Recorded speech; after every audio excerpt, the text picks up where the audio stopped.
हुगली महानगर के नवनगर में उपस्थित सभी सम्माननीय नागरिक बंधुओं, मैं आप सभी को गणपति उत्सव की बहुत बधाई देता हूँ, शुभकामनाएं व्यक्त करता हूँ। ईश्वर से प्रार्थना करता हूँ कि गणपति के स्थापना का कार्य जो आपने यहाँ किया है वो आगे भी इस तरह से नियमित रूप से चलता रहे। आप सब इस गणपति मंडल के भावना के साथ जुड़े रहें और भारत में एक महान राष्ट्रवादी चिंतक, विचारक और हमारे देश के नेता श्री लोकमान्य बाल गंगाधर तिलक ने जिस उद्देश्य से गणपति की स्थापना हमारे देश में कराई, वो उद्देश्य इस देश में पूरा हो, ऐसी मैं ईश्वर से प्रार्थना करता हूँ। आप सभी नागरिक बंधुओं से इस बात के लिए क्षमा मांगता हूँ कि मैं आपसे बहुत अच्छे से कन्नड़ भाषा में बात नहीं कर सकता, इसलिए कन्नड़ हिंदी मिलाकर आपसे मैं बात करूंगा। मुझे इस गणपति मंडल के आयोजन में जो विषय दिया है आपसे संवाद करने का, वो विषय है कि लोकमान्य श्री बाल गंगाधर तिलक ने गणपति आंदोलन या गणेशोत्सव का अभियान हमारे देश में क्यों चलाया, कैसे चलाया, उसका हमारे देश को क्या उपलब्धि हुई और आज हमारे देश में ये किस स्वरूप में स्थापित है। आप सभी जानते हैं कि भारत देश में गणेशोत्सव का सामाजिक रूप से जो आयोजन शुरू हुआ वो श्री लोकमान्य तिलक के बहुत प्रयासों के बाद हुआ। श्री लोकमान्य तिलक ने 1894 के साल में ये गणपति उत्सव का आयोजन शुरू किया। 1894 में श्री लोकमान्य तिलक ने इसको क्यों शुरू किया, कारण उसका क्या था, आधार उसका क्या था। हमारे जमाने में, हमारे देश में 1894 में अंग्रेजों की सरकार चलती थी और अंग्रेजों की सरकार ने भारत देश में एक नियम बनाया था, कानून बनाया था, वो ये कि भारतीय नागरिक एक साथ किसी स्थान पर एकत्रित नहीं हो सकते। उसके लिए उन्होंने एक कानून बना दिया था और वो कानून में भारत के नागरिक 5 की संख्या में अधिक नागरिक एक साथ कहीं भी नहीं जा सकते, एक साथ कहीं आ नहीं सकते। अगर कहीं पर ब्रिटिश पुलिस, अंग्रेजों की सरकार की जो सेना होती थी, वो भारतीय नागरिकों को समूह में देखे तो निश्चित रूप से उनको पुलिस अरेस्ट करती थी, जेल में डालती थी और उसके बाद उनके ऊपर भयंकर अत्याचार होता था। और वो अत्याचार आप कल्पना नहीं कर सकते, कोड़े मारने से लेकर हाथ के नाखून खींच लेने तक का अत्याचार अंग्रेजों की पुलिस किया करती थी। अंग्रेजों की सरकार थी, उन्हीं का कानून था, उन्हीं का नियम था। अदालत में जो जजेस होते थे वो भी अंग्रेज होते थे। अगर कोई भारतीय नागरिक अंग्रेजी पुलिस के अत्याचार के विरुद्ध कोई शिकायत करे तो अदालत में वो शिकायत सुनी नहीं जाती थी, क्योंकि जज अंग्रेज होता था। ऐसा माहौल पूरे देश में बना हुआ था।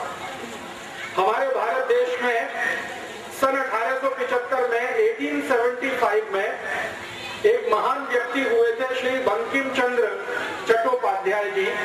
उन्होंने एक गीत लिखा था 1875 में, वो गीत का नाम वंदे मातरम। तो वंदे मातरम गीत को गाने पर भी अंग्रेज सरकार ने पाबंदी लगा रखी थी। भारतीय नागरिक यदि वंदे मातरम गीत गाएंगे तो अंग्रेजों की पुलिस उनको जेल में पकड़ के बंद कर देगी, ऐसा कानून था। तो एक साथ हम एकत्रित नहीं आ सकते थे, कोई सामूहिक कार्य कर नहीं सकते थे, वंदे मातरम गीत नहीं गा सकते थे। ऐसे कड़े प्रतिबंध हमारे देश पर अंग्रेजों ने लगाए हुए थे। और उस समय अंग्रेजों के खिलाफ जो भारत का आंदोलन था, स्वातंत्र आंदोलन था, उसके सबसे बड़े नेता थे श्री तिलक। उन्होंने अंग्रेजों की सरकार के ये जो प्रतिबंध थे, ये जो पाबंदी थी, इसको निरस्त करने के लिए एक योजना बनाई और उन्होंने ये तय किया कि अगर अंग्रेज सरकार 5 या 5 से ज्यादा लोगों पर पाबंदी लगा रही है तो कोई ऐसा आयोजन शुरू करना चाहिए जो अंग्रेजों की सरकार के इस कानून को भंग करे और नागरिकों के मन में शक्ति आए, डर निकल जाए। अंग्रेजों की सरकार का जो भय है वो भारत के नागरिकों के मन से निकलना चाहिए। ऐसा सोचकर उन्होंने ये गणेशोत्सव शुरू किया। 1894 के पहले हमारे भारत देश में गणपति उत्सव होता था, गणेशोत्सव होता था, लेकिन वो घरों में होता था, परिवार के अंदर होता था। परिवार के लोग मिलकर गणपति उत्सव मनाते थे। पहली बार श्री लोकमान्य बाल गंगाधर तिलक ने 1894 में पुणे के शनिवारवाड़ा में पहले गणपति की स्थापना की थी। आप जानते हैं कि पुणे एक बहुत बड़ा शहर है, पूना महाराष्ट्र में। वहां पर एक बड़ा स्थान है शनिवारवाड़ा। इस शनिवारवाड़े में पहले गणपति की स्थापना हुई थी 1894 में और वो स्थापना स्वयं श्री लोकमान्य तिलक ने अपने हाथों से की थी। और उस स्थापना में एक गणपति मंडल उन्होंने बनाया था, शनिवारवाड़ा गणेश मंडल। वो भारत का सबसे पुराना गणेश मंडल है। तो उस गणेश मंडल के कार्यकर्ताओं को उन्होंने एक संकल्प कराया था कि हम ये गणेशोत्सव का पर्व 10 दिन तक मनाएंगे। अंग्रेज पुलिस अगर हमें गिरफ्तार करेगी तो हम जेल में जाएंगे, लेकिन गणपति उत्सव को हम जरूर मनाएंगे। और ऐसे करके ये गणेशोत्सव की शुरुआत हमारे देश में हुई। और सौभाग्य से क्या हुआ, 1894 का पहला जो गणेशोत्सव शनिवारवाड़ा में हुआ तो अंग्रेज पुलिस थोड़ी परेशान हुई, क्योंकि जो गणेशोत्सव को मनाने वाले कार्यकर्ता थे उनको वो पकड़ नहीं सकते थे। कारण ये था कि वो धार्मिक गतिविधि में शामिल है। राजनीतिक गतिविधि में अगर वो शामिल होते, कोई पॉलिटिकल एक्टिविटी में होते तो पुलिस उनको अरेस्ट करती, लेकिन चूंकि वो धार्मिक गतिविधि में शामिल थे इसलिए अंग्रेज पुलिस ने उनको अरेस्ट नहीं किया और पूरे 10 दिन तक वो गणपति उत्सव चला। 1894 में 1894 में अक्टूबर 20 अक्टूबर से लेकर 30 अक्टूबर तक ये कार्यक्रम आयोजित हुआ था। श्री लोकमान्य तिलक ने हर दिन शाम को एक व्याख्यान वहां पर आयोजित किया था। स्वयं श्री लोकमान्य तिलक उस व्याख्यान में हाजिर रहते थे, खुद उसमें शामिल होते थे और बड़े बड़े वक्ताओं को वो उसमें बुलाया करते थे। एक दिन का व्याख्यान हुआ तो उसमें उन्होंने कलकत्ता से एक बहुत बड़े नेता को बुलाया। उनका नाम था श्री विपिन चंद्र पाल। 20 अक्टूबर 1894 के पहले व्याख्यान में विपिन चंद्र पाल वहां आए। 21 अक्टूबर का दूसरा व्याख्यान हुआ तो उसमें श्री लोकमान्य तिलक ने उत्तर भारत के एक बड़े नेता को बुलाया, श्री लाला लाजपत राय। वो 21 अक्टूबर को आए। फिर तीसरे व्याख्यान में उन्होंने, आपने नाम सुना होगा कि हमारे भारत देश में पुणे शहर में 3 महान क्रांतिकारी पैदा हुए एक भाई के रूप में। 3 भाई एक साथ एक ही परिवार में क्रांतिवीर के रूप में जन्म लिया। वो थे श्री चाफेकर बंधु। तो 23 अक्टूबर को व्याख्यान चाफेकर बंधुओं में जो सबसे अग्रज थे, बड़े थे, उनका हुआ।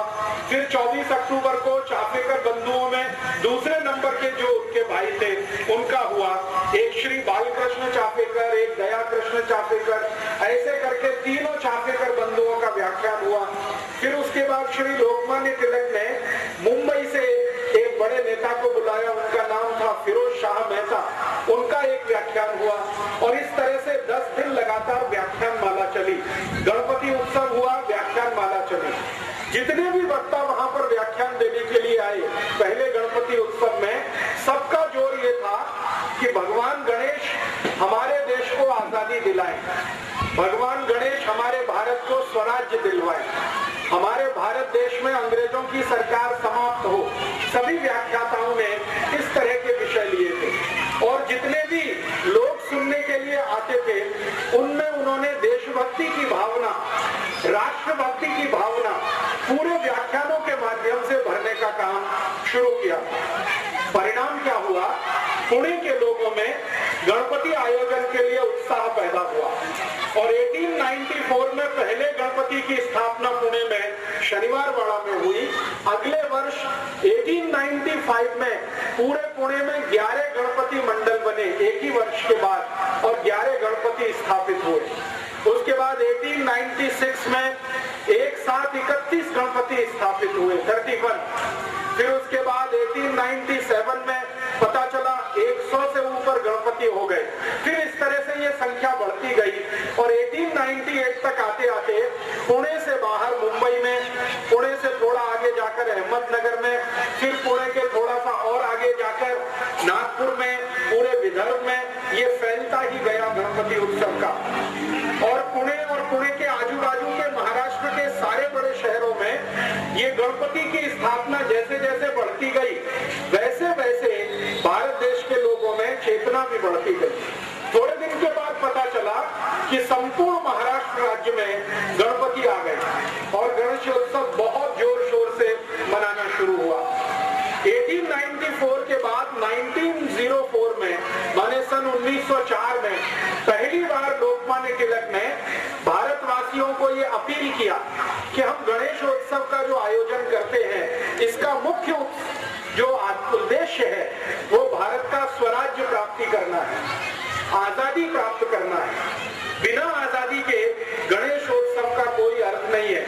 हमारा देश अंग्रेजों का गुलाम रहे और हमारे देव देश के अंदर हैं तो एक तरह से वो भी गुलामी में है।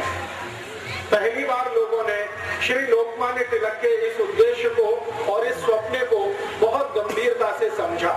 उसके बाद एक दुर्घटना हो गई हमारे देश और वो दुर्घटना ये थी 1904 में, सन 1904 में एक अंग्रेज अधिकारी था जो गवर्नर वॉयसराय की हैसियत में आया था, उसका प्रमोशन हुआ था। उसका नाम था कर्जन। ये बंगाल का वॉयसराय बना था। बंगाल का वॉयसराय बनने के बाद इस कर्जन ने एक बहुत खतरनाक काम किया था।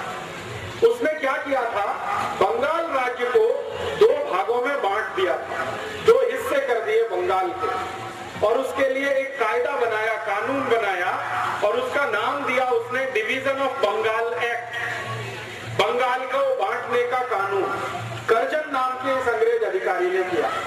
बंगाल उस समय भारत देश का सबसे बड़ा राज्य था।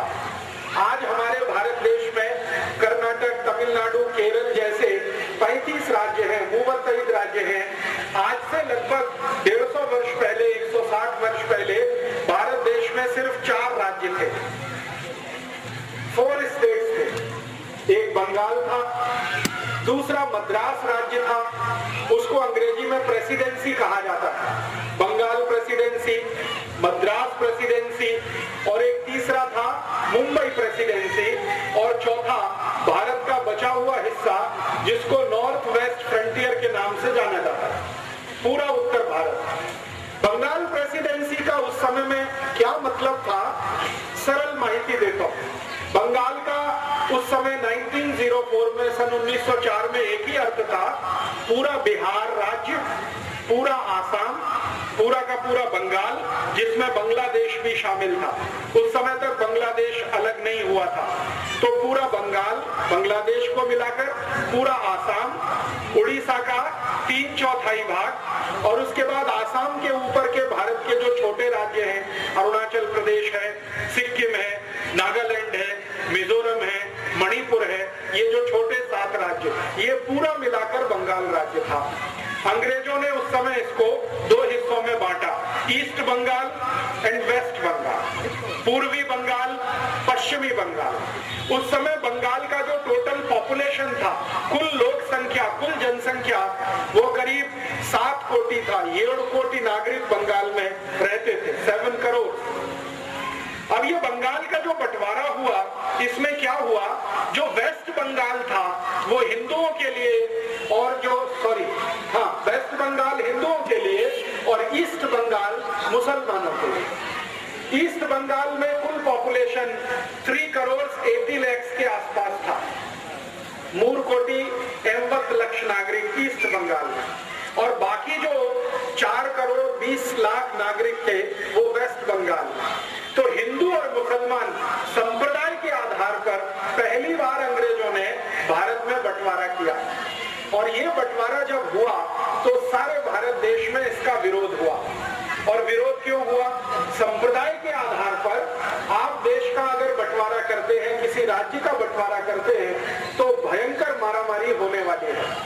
तो श्री लोकमान्य तिलक ने सबसे पहले इसका विरोध किया, और 1905 में श्री लोकमान्य तिलक ने एक आदेश जारी किया भारत के नागरिकों के लिए कि अगर अंग्रेजों की सरकार भारत के एक बंगाल राज्य का संप्रदाय के आधार पर बंटवारा करती है तो इस अंग्रेज सरकार को हम भारत में अब रहने नहीं देंगे, चलने नहीं देंगे। और उन्होंने ये घोषणा कर दी। श्री लोकमान्य तिलक के एक दोस्त थे, मित्र थे, विपिन चंद्र पाल, जो उस समय बंगाल के सबसे बड़े नेता थे। ऐसे ही श्री लोकमान्य तिलक के एक मित्र थे श्री अरविंदो घोष, जिनको आपने जाना होगा, जो बाद में सन्यासी हो गए और पांडिचेरी में उन्होंने आश्रम बना लिया और वहीं पर आखिरी जीवन उनका बीता। तो श्री अरविंदो घोष और विपिन चंद्र पाल, सुरेंद्रनाथ बनर्जी, उमेश चंद्र बनर्जी, व्योमेश चंद्र बनर्जी, ताराशंकर बंदोपाध्याय, ऐसे एक दो नहीं सैकड़ों सैकड़ों बंगाल के नेता श्री तिलक के पास मिलने के लिए पुणे में आए। और तिलक के सामने उन्होंने कहा कि अब हमें क्या करना चाहिए। श्री लोकमान्य तिलक ने कहा कि पूरे बंगाल में आपको श्री गणपति के नाम पर उत्सव शुरू करना चाहिए।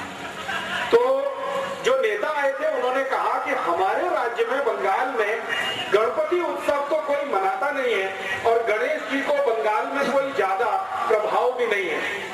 तो लोकमान्य तिलक ने पूछा, फिर आप बताइए आपके यहाँ किसका प्रभाव है? तो उन्होंने कहा जो नवदुर्गा होती है, दुर्गा पूजा होती है, उसका बंगाल में बहुत असर है। तो श्री तिलक ने कहा कि ठीक है, मैं यहाँ महाराष्ट्र में गणेशोत्सव करता हूँ, आप बंगाल में दुर्गा उत्सव शुरू करिए और इसके साथ संगठन बनाइए और अंग्रेजों की सरकार के खिलाफ फिर हमें लड़ना है। तो इस तरह से श्री लोकमान्य तिलक के प्रयासों से पूरे बंगाल में 1905 से 1905 से दुर्गा उत्सव शुरू हुआ, जो आज तक चला आ रहा है और भारत के अनेक राज्यों में फैल गया है। तो बंगाल में दुर्गा उत्सव, महाराष्ट्र में गणेशोत्सव, ऐसा जब काम शुरू हुआ तो लाखों लाखों कार्यकर्ता श्री तिलक और विपिन चंद्र पाल के साथ इकट्ठे हुए।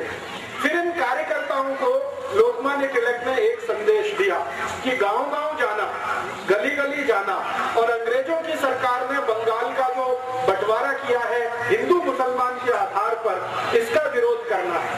तो श्री तिलक के जो कार्यकर्ता होते थे वो पूछते थे कि आप बताइए विरोध का तरीका क्या है।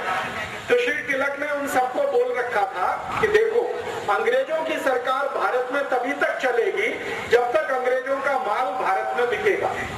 आप जानते हैं कि अंग्रेजों की सरकार ईस्ट इंडिया कंपनी की मदद से चलती थी और ईस्ट इंडिया कंपनी की वस्तुएं भारत में बिका करती थी।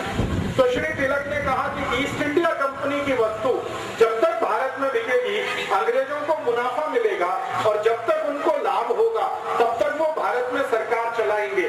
तो हमें एक ही कार्य करना है कि गांव-गांव जाकर अंग्रेजी ईस्ट इंडिया कंपनी की जो चीज वस्तुएं बिकती हैं इनका बहिष्कार कराना है।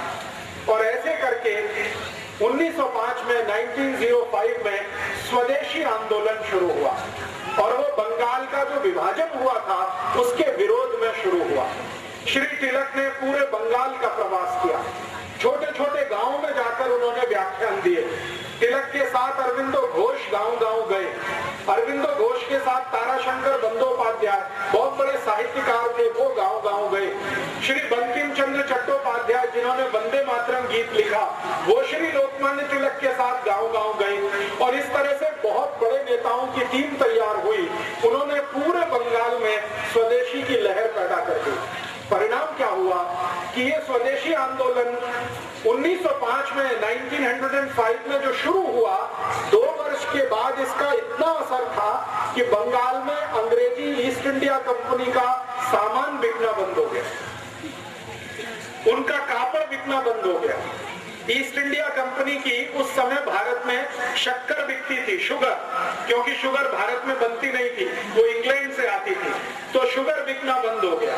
और इस स्वदेशी आंदोलन का इतना असर हुआ पूरे बंगाल में कि जो मिठाई बनाने वाले लोग हैं, स्वीट्स बनाने वाले लोग, उन्होंने शक्कर इस्तेमाल करना बंद कर दिया, गुड़ से मिठाई बनाना शुरू किया। इतना प्रभाव था। उसके बाद हमारे भारत देश में उस समय ब्लेड नहीं बनता था। ये बात है 1905 की, 1905। ब्लेड नहीं बनता था, इंग्लैंड से ब्लेड आता था भारत में। तो जो सैलून चलाने वाले लोग होते थे वो अंग्रेजी ब्लेड का उपयोग करते थे। श्री लोकमान्य तिलक ने जब उनको अपील किया कि आप ये अंग्रेजी ब्लेड वापरना बंद कर दो, तो सभी सैलून चलाने वालों ने अंग्रेजी ब्लेड का बहिष्कार कर दिया। अब समस्या आई कि शेव कैसे करना, ब्लेड तो नहीं है, तो उन्होंने एक इंस्ट्रूमेंट बनाया जो आज तक इस देश में चलता है। हम लोग हिंदी में उसको उस तरह कहते हैं, कन्नड़ में क्या कहते हैं मुझे मालूम नहीं है। उसको बहुत अच्छे से शार्प करके उससे शेप बनाई जाती है, ब्लेड का उसमें इस्तेमाल नहीं होता। ये लोकमान्य तिलक ने शुरू कराया इस देश। उसके बाद हमारे भारत देश में उस समय डिटर्जेंट पाउडर नहीं बनता। हमारे भारत देश में डिटर्जेंट पाउडर नहीं बनता था, वो इंग्लैंड से इंपोर्ट होता था। तो श्री लोकमान्य तिलक ने लॉन्ड्री चलाने वालों को अपील किया कि अंग्रेजी डिटर्जेंट पाउडर इस्तेमाल नहीं करना है। तो भारत के लॉन्ड्री चलाने वाले सभी लोगों ने मिट्टी से कापड़ धोना शुरू कर दिया, जमीन की मिट्टी से। ये जो ब्लैक कॉटन सॉइल होती है, इसको इस्तेमाल करके कापड़ धोने का एक अभियान पूरे देश में शुरू हुआ। इसी तरह श्री लोकमान्य तिलक ने भारत के लोगों को अपील किया कि किसी भी घर में, परिवार में विवाह होगा तो वर और वधू शरीर पर अंग्रेजी वस्त्र धारण नहीं करेंगे। तो कौन से वस्त्र धारण करेंगे? तो उन्होंने कहा कि भारत में कापूस बहुत होता है, कॉटन बहुत होता है, कॉटन के बनाए हुए जो वस्त्र हैं उनका उपयोग करेंगे। और वर वधू दोनों, जिनका विवाह कराने वाला पंडित है, पंडितों का एक बहुत बड़ा संघ बनाया श्री तिलक ने। और उन्होंने कहा कि आप उस वर वधू का विवाह कराइए जिसके शरीर पर खादी के वस्त्र होंगे या कॉटन के वस्त्र होंगे। अंग्रेजी वस्त्र अगर पहने हुए वर वधू है तो उनका बहिष्कार कर दीजिए। परिणाम ये हुआ कि वर और वधू ने भी कॉटन पहनना शुरू कर दिया। इस तरह से श्री तिलक ने भारत के अनेक अनेक समाज के लोगों को इकट्ठा करना शुरू किया। और तिलक के साथ लाला लाजपत राय ने उत्तर भारत में बहुत बड़ा ऐसा ही अभियान चलाया। आप पूछेंगे कि इस अभियान का अंतिम फलश्रुति क्या हुआ? इस अभियान की सबसे बड़ी फलश्रुति ये हुई कि 1905 से 1905 से लेकर 1911 के बीच में 6 वर्ष के अंदर संपूर्ण भारत देश में ईस्ट इंडिया कंपनी की वस्तुएं बिकना बंद हो गई। ईस्ट इंडिया कंपनी का कपड़ा बिकना बंद हो गया, उनका ब्लेड बिकना बंद हो गया, ईस्ट इंडिया कंपनी की शुगर बिकना बंद हो गया, ईस्ट इंडिया कंपनी का डिटर्जेंट पाउडर बिकना बंद हो गया। जो कुछ भी ईस्ट इंडिया कंपनी बेचती थी वो सब वस्तुएं बिकना बंद हो गई। लोगों ने संकल्प लेना शुरू किया। आपको तो सुनकर आश्चर्य होगा कि जैसे आपने यहाँ गणपति मंडल स्थापित किया है नवनगर में, श्री लोकमान्य तिलक ने संपूर्ण भारत देश में ऐसे सैकड़ों गणपति मंडल स्थापित किए। हर एक गणपति मंडल के कार्यकर्ताओं को वो शपथ दिलाते थे, प्रतिज्ञा कराते थे। गणपति मंडल स्थापित हुआ, फिर उसके बाद एक शपथ ग्रहण समारोह होता था, प्रतिज्ञा समारोह होता था। उसमें पहली प्रतिज्ञा ये होती थी कि हम भारत देश के स्वराज्य प्राप्ति के लिए कार्य करेंगे और गणपति हमारे आराध्य देव बनेंगे। हम स्वराज्य प्राप्ति के लिए काम करेंगे। दूसरी प्रतिज्ञा होती थी कि भारत में स्वराज्य प्राप्ति करने के लिए स्वदेशी का वर्ण बहुत आवश्यक है, इसलिए हम जीवन पर्यंत स्वदेशी व्रत धारण करेंगे और कभी कोई अंग्रेजी वस्तु का प्रयोग नहीं करेंगे। फिर तीसरा संकल्प होता था कि अंग्रेज सरकार धर्म और संप्रदाय के आधार पर भारत को बांट रही है, हम धर्म और संप्रदाय के आधार पर कभी झगड़ा नहीं करेंगे, हिंदू मुसलमानों से नहीं लड़ेंगे, मुसलमान हिंदुओं से नहीं लड़ेंगे। ऐसी 11 शपथ दिलाई जाती थी और वो 11 शपथ लेने वाले कार्यकर्ता गणपति आंदोलन के सदस्य होते थे। उसमें से एक शपथ होती थी कि व्यसन जीवन में कभी नहीं करेंगे, शराब नहीं पिएंगे, सिगरेट नहीं पिएंगे, बीड़ी नहीं पिएंगे, गुटखा तंबाकू कुछ नहीं खाएंगे और अपने को पवित्र बनाएंगे ताकि स्वराज्य प्राप्ति के लिए लड़ सके। ऐसी शपथ दिलाकर श्री तिलक कार्यकर्ताओं को पक्का बनाते थे और धीरे धीरे आप सुनकर आश्चर्य करेंगे 1905 से ये अभियान शुरू हुआ। 1911 में 1911 में स्वदेशी आंदोलन और गणेशोत्सव के कुल कार्यकर्ता 1,20,20 हो गए, 1,20,00,000। उस समय भारत का जो टोटल पॉपुलेशन था वो 21 कोटि था, 20 करोड़ भारतवासी थे 1905 में और उसमें से 1,20,20,00,000 उनके कार्यकर्ता थे। लोकमान्य तिलक, बाल गंगाधर तिलक, बिपिन चंद्र पाल, लाला लाजपत राय के साथ काम करने वाले। गणेशोत्सव के माध्यम से इतनी बड़ी कार्यकर्ताओं की फौज उन्होंने इकट्ठी की। अंतिम परिणाम क्या हुआ? 1911 में जब ब्रिटिश गवर्नमेंट का सब कुछ बिकना यहाँ बंद हो गया तो ब्रिटिश पार्लियामेंट लंदन में बहुत तकलीफ आ गई, क्योंकि यहाँ से धन लूटकर ईस्ट इंडिया कंपनी लेके जाती थी। उनका माल बिकता था, वो पैसा लंदन जाता था। जब यहाँ माल बिकना बंद हो गया तो यहाँ से पैसा लंदन जाना बंद हो गया, तो ब्रिटिश पार्लियामेंट में बहुत तकलीफ की स्थिति आई। उस समय ब्रिटेन का राजा था, उसका नाम था जॉर्ज पंचम। उसने ब्रिटिश पार्लियामेंट का एक स्पेशल मीटिंग बुलाया और उसने ये कहा कि भारत देश में ऐसा क्या हो रहा है कि अब ब्रिटेन में पैसा आना बंद हो गया। तो ब्रिटिश पार्लियामेंट के एमपीज ने जॉर्ज पंचम को कहा कि भारत में एक बड़े नेता हैं श्री लोकमान्य तिलक, उन्होंने गणेशोत्सव का एक अभियान और स्वदेशी का आंदोलन शुरू कर दिया है और उसके कारण अब अंग्रेजी वस्तुएं भारत में बिकना बंद हो गई हैं, इसलिए इंग्लैंड में पैसा आना बंद हो गया। तो जॉर्ज पंचम इतना परेशान हुआ, उसने कहा कि ये लोकमान्य तिलक कौन है? तो उसके जो ऑफिसर्स थे उन्होंने समझाया ऐसे ऐसे एक व्यक्ति है, पुणे के पास उनका जन्म स्थान है, कार्य क्षेत्र उनका पूरा भारत देश है और उनके पास 1,20,20,00,000 कार्यकर्ताओं की बहुत बड़ी आर्मी है।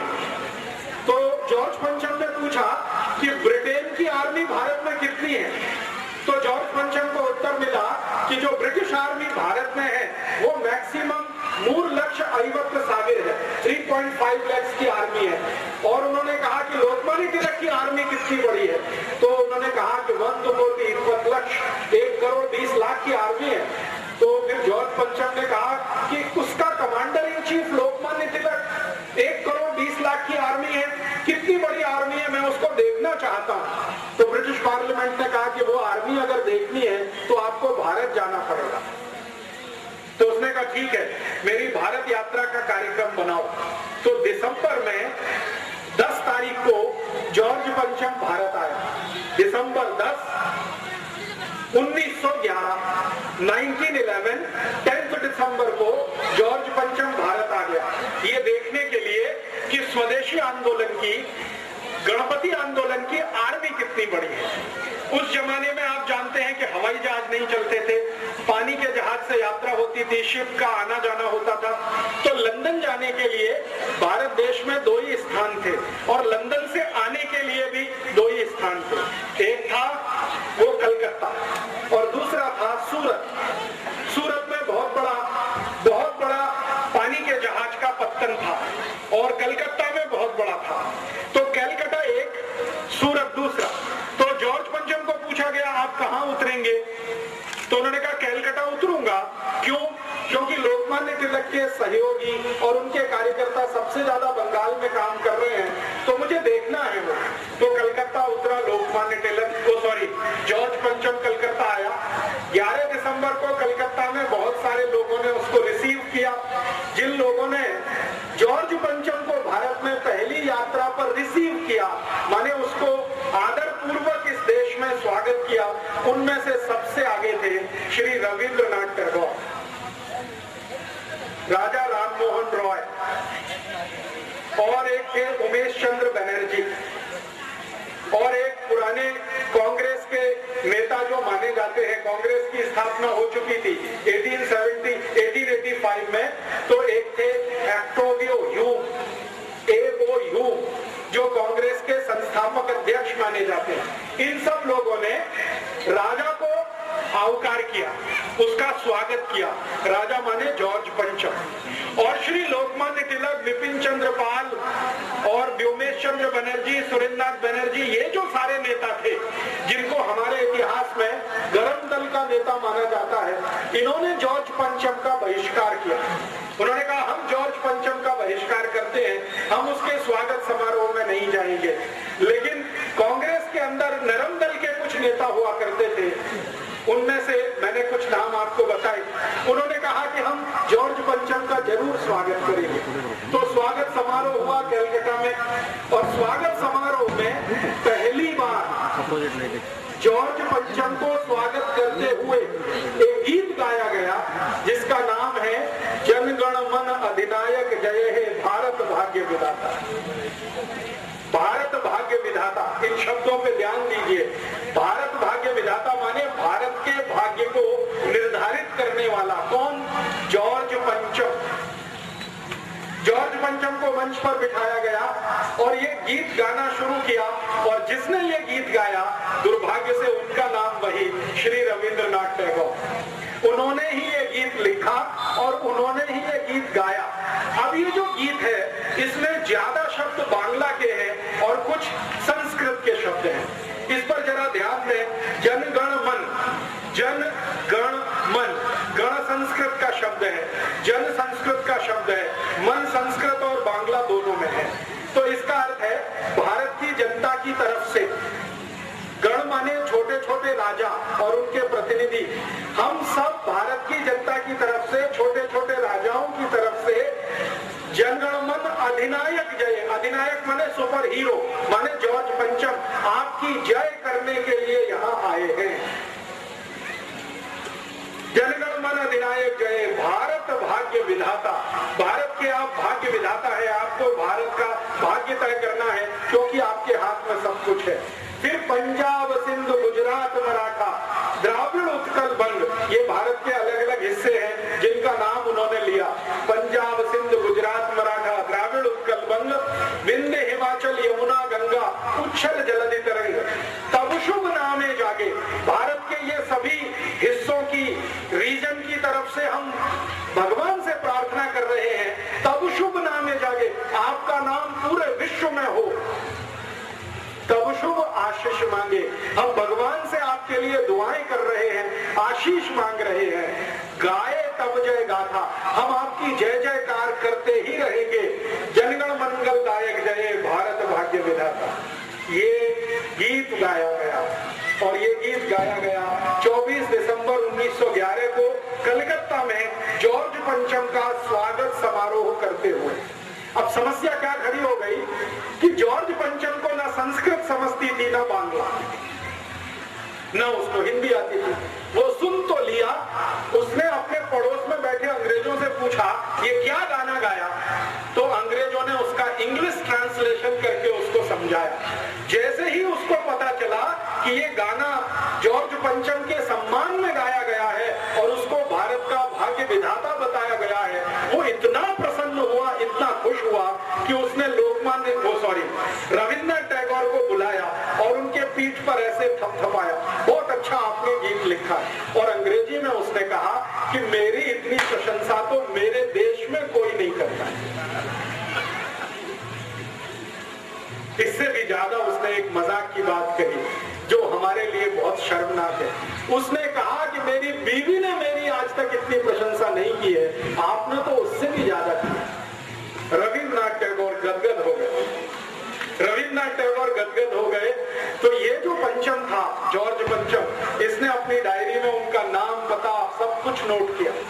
फोन उस समय होता नहीं था, नाम पता नोट किया, और ये कलकत्ता से चलकर फिर दिल्ली गया। जॉर्ज पंचम, यही जॉर्ज पंचम। दिल्ली में इसने एक बहुत बड़ा दरबार बुलाया और उसमें छोटे छोटे राजा महाराजा सब लोग आए।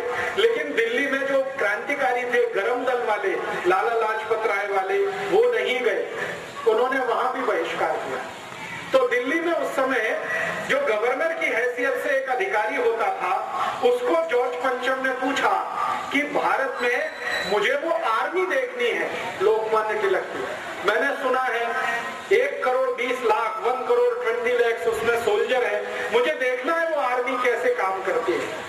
तो दिल्ली का जो गवर्नर था उसने जॉर्ज पंचम को समझाया कि ये आर्मी है, बिना बंदूक वाली है, इनके पास कोई आर्म्स नहीं है, आर्मी विदाउट आर्म्स। उसने जो टाइटल बताया आर्मी विदाउट आर्म्स है ये, इनके पास कोई बंदूक नहीं है, इनके पास कोई तलवार नहीं है, इनके पास कोई तोप नहीं है, कोई मोर्टार नहीं है, कुछ नहीं है, लेकिन इनके पास जो दिल है, जो इनका हृदय है, वो इतना मजबूत है कि ये हमेशा भारत की आजादी और स्वराज्य की बात करते हैं। तो उसने पूछा कि इस आर्मी के कुछ नेताओं से मुझे मिलना है। तो गवर्नर ऑफ दिल्ली ने कहा कि इनका नेता तो लोकमान्य तिलक है और उन्होंने आपका बहिष्कार किया हुआ है, इसलिए वो तो आपको मिलने आने वाले नहीं है, आपको उनसे मिलने जाना हो तो मैं कोई व्यवस्था करूं। तो जॉर्ज पंचम कहने लगा कि भारत में ऐसा भी कोई आदमी है जिसको राजा बुलाए और वो राजा के पास ना जाए। उन्होंने कहा यहाँ तो एक नहीं, ऐसे करोड़ों हैं।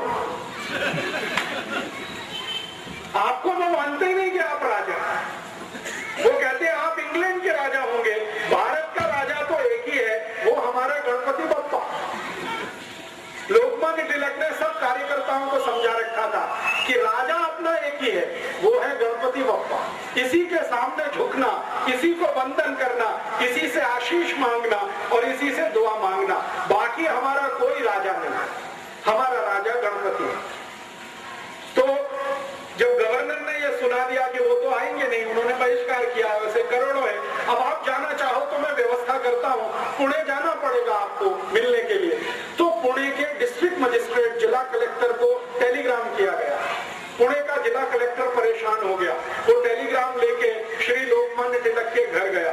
श्री लोकमान्य तिलक पुणे में ही रहते थे, शनिवार वाड़ा में ही उनका घर है, आज भी वो घर सुरक्षित है, आप जाके देख सकते हैं। पुणे का डिस्ट्रिक्ट कलेक्टर भागा भागा वो टेलीग्राम लेके श्री तिलक के पास गया और टेलीग्राम उनको दिखाया कि आपसे मिलने के लिए हमारा राजा जॉर्ज पंचम पुणे आना चाहता है, आप उनसे मिलेंगे।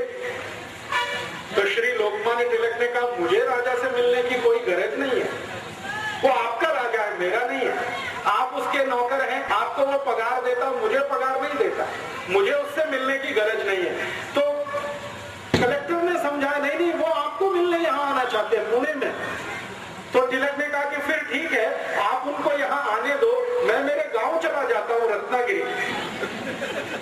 श्री लोकमान्य तिलक का जन्म स्थान रत्नागिरी में है, आप जानते हैं, रत्नागिरी के पास एक छोटे से। तो मैंने कहा मैं मेरे गांव चला जाता हूँ। तो फिर कलेक्टर ने पूछा मेरी तो नौकरी चली जाएगी। तो उन्होंने कहा कि बहुत अच्छा है तुम्हारी नौकरी जाए, तुम्हारे राजा की नौकरी जाए, तुम यहाँ सब हिंदुस्तान छोड़कर चले जाओ, हमारा स्वराज्य हमें मिल जाए, मैं तो यही चाहता हूँ। तो कलेक्टर ने वापस टेलीग्राम कर दिया कि श्री लोकमान्य तिलक आपको मिलने को बिल्कुल इच्छुक नहीं है, तैयार नहीं है, अब क्या करना। तो अंग्रेज पुलिस को कहा गया कि आप लोकमान्य तिलक को अरेस्ट करो और अरेस्ट करके उनको जॉर्ज पंचम की सेवा में लेके आओ। तो श्री लोकमान्य तिलक के पास जब पुलिस ऑफिसर पहुंचा अरेस्ट करने के लिए, तो उन्होंने कहा कि मुझे अरेस्ट करने के लिए आप कानून बताओ, किस कानून से आप मुझे अरेस्ट कर सकते हैं। तो पुलिस ने कहा आप हमारे राजा को नहीं मिलना चाहते। तो उन्होंने कहा ये कोई अपराध नहीं है, ये कहीं भी किसी कानून की किताब में नहीं है। उस समय तक हमारे देश में जो कानून की किताब चलती थी उसका नाम था आईपीसी, इंडियन पिनल कोड, 1860 से ये चल गई थी। तो उन्होंने कहा आईपीसी का कौन सा प्रोविजन है जिसका मैंने वायलेशन किया है और आप मुझे गिरफ्तार कर रहे हैं। तो पुलिस ऑफिसर निरुत्तर हो गया, वो चुपचाप वापस गया और जॉर्ज पंचम को कह दिया गया कि ये व्यक्ति इतना पक्का है कि ये जो तय कर लेगा वही करेगा, ये आपसे मिलेगा नहीं। जॉर्ज पंचम बिना मिले वापस गया दिल्ली से, बिना मिले वापस गया। और भारत में उस समय कांग्रेस के अंदर यही एक तेजस्वी नेता थे श्री तिलक, जिन्होंने जॉर्ज पंचम से मिलने को मना कर दिया। बाकी जो कांग्रेस के नेता थे, मैंने नाम लिया, रविन्द्रनाथ टैगोर थे, व्योमेश चंद्र बनर्जी थे, उमेश चंद्र बनर्जी थे, एक गोपाल कृष्ण गोखले थे, ये सब जॉर्ज पंचम को सलामी देके आए। तिलक नहीं गए, लाला लाजपत राय नहीं गए, विपिन चंद्र पाल नहीं गए, जॉर्ज पंचम को तिलक का नहीं मिलना इतना अंदर तक चोट पहुंचाया कि जब जॉर्ज पंचम वापस जा रहा था दिल्ली से, उसने कहा अब तो मुझे वापस जाना है, तो दिल्ली से कलकत्ता, कलकत्ता से फिर पानी के जहाज से लंदन। तो जॉर्ज पंचम ने कहा कि ऐसा कोई व्यक्ति भारत में है जो मुझे मिलने से मना कर सकता है और किसी कानून के आधार पर हम उसे अरेस्ट भी अभी नहीं कर सकते, तो ऐसे व्यक्ति की मांग क्या है? तो अंग्रेज गवर्नर दिल्ली ने उनको कहा कि उसकी सबसे पहली मांग है कि 1905 में जो कर्जन ने डिवीजन ऑफ बंगाल एक्ट बनाया है, बंगाल को हिंदू मुसलमान के आधार पर तोड़ दिया है, ये कानून वापस लेना और बंगाल को फिर से एक करना। तो जॉर्ज पंचम ने गवर्नर को कहा कि ऐसे वीर बहादुर पराक्रमी व्यक्ति का थोड़ा तो सम्मान करो और ये बंगाल का बंटवारा रद्द करो। और भारत के इतिहास में ये पहली और आखिरी घटना है जब बंगाल को बंटवारा करके अंग्रेजों ने 6 साल के बाद वापस फिर से एक किया और ईस्ट और वेस्ट बंगाल फिर से एक हुआ और लोकमान्य तिलक की इतनी जय जयकार पूरे देश में हुई। 1911 में जब बंगाल फिर से एक हो गया, डिवीजन ऑफ बंगाल एक्ट वापस हो गया, तो सारे देश में लोकमान्य तिलक के स्वागत समारोह आयोजित हुए और एक एक समारोह में 50-50 हजार लोग आते थे। उस जमाने में ये माइक नहीं होता, बिना माइक के उनको व्याख्यान करना पड़ता। आप जरा सोचिए, 50,000 की भीड़, 50,000 नागरिक लोकमान्य तिलक को सुनने के लिए कहीं खड़े हैं, कैसे वो बोले जो आखिरी आदमी तक बात पहुंचे? तो वो संभव नहीं होता था। तो श्री तिलक चिल्ला चिल्ला कर बोलते और दुष्परिणाम क्या हुआ? 1911 से जब उनका ये स्वागत समारोह शुरू हुआ, 1915 तक ये चलता रहा। 4-5 साल चिल्ला चिल्ला कर बोलने के कारण उनके सारे फेफड़े गल गए, उनके लंग्स में इंफेक्शन आ गया, क्योंकि माइक तो होता नहीं था। गले में इंफेक्शन आया, लंग्स में इंफेक्शन आया और वो इंफेक्शन इतना गंभीर था कि उसी में श्री लोकमान्य तिलक की मृत्यु हुई। 1915 से लेकर 1920 तक वो कहीं जा नहीं सके, बोल नहीं सके जाना। थोड़े भी बोलते थे तो गले में दर्द होता, थोड़े भी बोलते थे तो लंग्स में पानी भर जाता और उस समय ट्रीटमेंट भी नहीं था। प्लूरिसी नाम की एक बीमारी उनको हो गई, उसका कोई ट्रीटमेंट नहीं था। उसका एक ही ट्रीटमेंट था कि वो कोई ठंडे प्रदेश में जाकर थोड़े दिन आराम करें। लेकिन तिलक कहा करते थे कि अगर ये जीवन में आराम किया तो स्वराज्य कैसे आएगा? इसलिए उन्होंने अपने स्वास्थ्य को दुर्लक्ष्य किया, अपनी हेल्थ को कभी ध्यान नहीं दिया और उसी चक्कर में उनकी पत्नी रात दिन परेशान रहती थी और उनकी मृत्यु हुई उनकी पत्नी की, इसी चिंता में कि तिलक कभी स्वास्थ्य का ध्यान नहीं रखते, लगातार प्रवास करते थे। अब उस जमाने में प्रवास करने के लिए गाड़ी नहीं थी तो साइकिल से प्रवास करते, कभी साइकिल नहीं होती थी तो बैलगाड़ी में बैठ के प्रवास करते, कभी कभी बैलगाड़ी नहीं तो घोड़े पर बैठकर प्रवास करते, घोड़ा भी नहीं मिला तो वो जो ऊंट होता है कैमल, उस पर बैठकर प्रवास करते थे और कुछ नहीं मिला तो पैदल पैदल प्रवास करते। तो प्रवास बहुत किया, व्याख्यान बहुत दिए, स्वागत समारोह जगह जगह होते थे, उसमें फंड इकट्ठा होता था और वो फंड इतना हो गया कि वो कोटि कोटि रुपए। बाद में उसी फंड को नाम दिया गया तिलक स्वराज फंड। इतिहास की पुस्तकें जब आप पढ़ेंगे तो उसमें एक जगह चैप्टर है तिलक स्वराज फंड। ये लोकमान्य तिलक को स्वागत समारोह में जो दान मिलता था वो सारा उन्होंने इकट्ठा किया था। आप पूछेंगे तिलक स्वराज फंड कितना था? आज से लगभग 80-90 वर्ष पहले, 80-90 years बिफोर, तिलक स्वराज फंड 21 करोड़ रुपीस का था, 21 कोटि रुपए, इतना धन था। आज के हिसाब से अगर आप इसको जोड़ना चाहें तो इसमें 300 का मल्टीप्लिकेशन करना, क्योंकि 1920 का 1 रुपए, 1 रुपया 2007 के 300 रुपीस के बराबर है। तो 300 में 21 का गुणा कर लीजिए, 6,300 करोड़ रुपीस श्री लोकमान्य तिलक ने इकट्ठा किया इस देश में घूम घूम। और वो फंड जब उन्होंने इकट्ठा किया तो उस फंड से फिर परिणाम क्या किया, उन्होंने क्या काम में लगाया वो फंड? उन्होंने कहा कि भारत में जो जो वस्तुओं का उत्पादन नहीं नहीं होता, वो सभी ये पैसे से बनाई गई। मैंने आपसे कहा ब्लेड नहीं बनता था भारत में, श्री तिलक ने ब्लेड बनाने की इंडस्ट्री शुरू कराई पुणे के पास। वो समय में शुगर नहीं बनती थी इस देश में, शुगर बनाने का कारखाना उसी फंड में से लगा। हमारे देश में उस जमाने में आयरन और स्टील के लिए कोई बड़ा प्रोडक्शन यूनिट नहीं था। तिलक ने भारत देश के एक बड़े उद्योगपति जिनका नाम था जमशेद जी टाटा, उनको एक दिन अपने घर बुलाया और कहा कि भारत को स्टील की जरूरत है, आप स्टील बनाना शुरू करिए, हम इंग्लैंड से स्टील नहीं खरीदेंगे। तो टाटा, जमशेद जी टाटा ने श्री लोकमान्य तिलक के एक वाक्य पर पूरा टिस्को खड़ा कर दिया, टाटा स्टील कंपनी, वो तिलक ने खड़ी करवाई है इस देश में।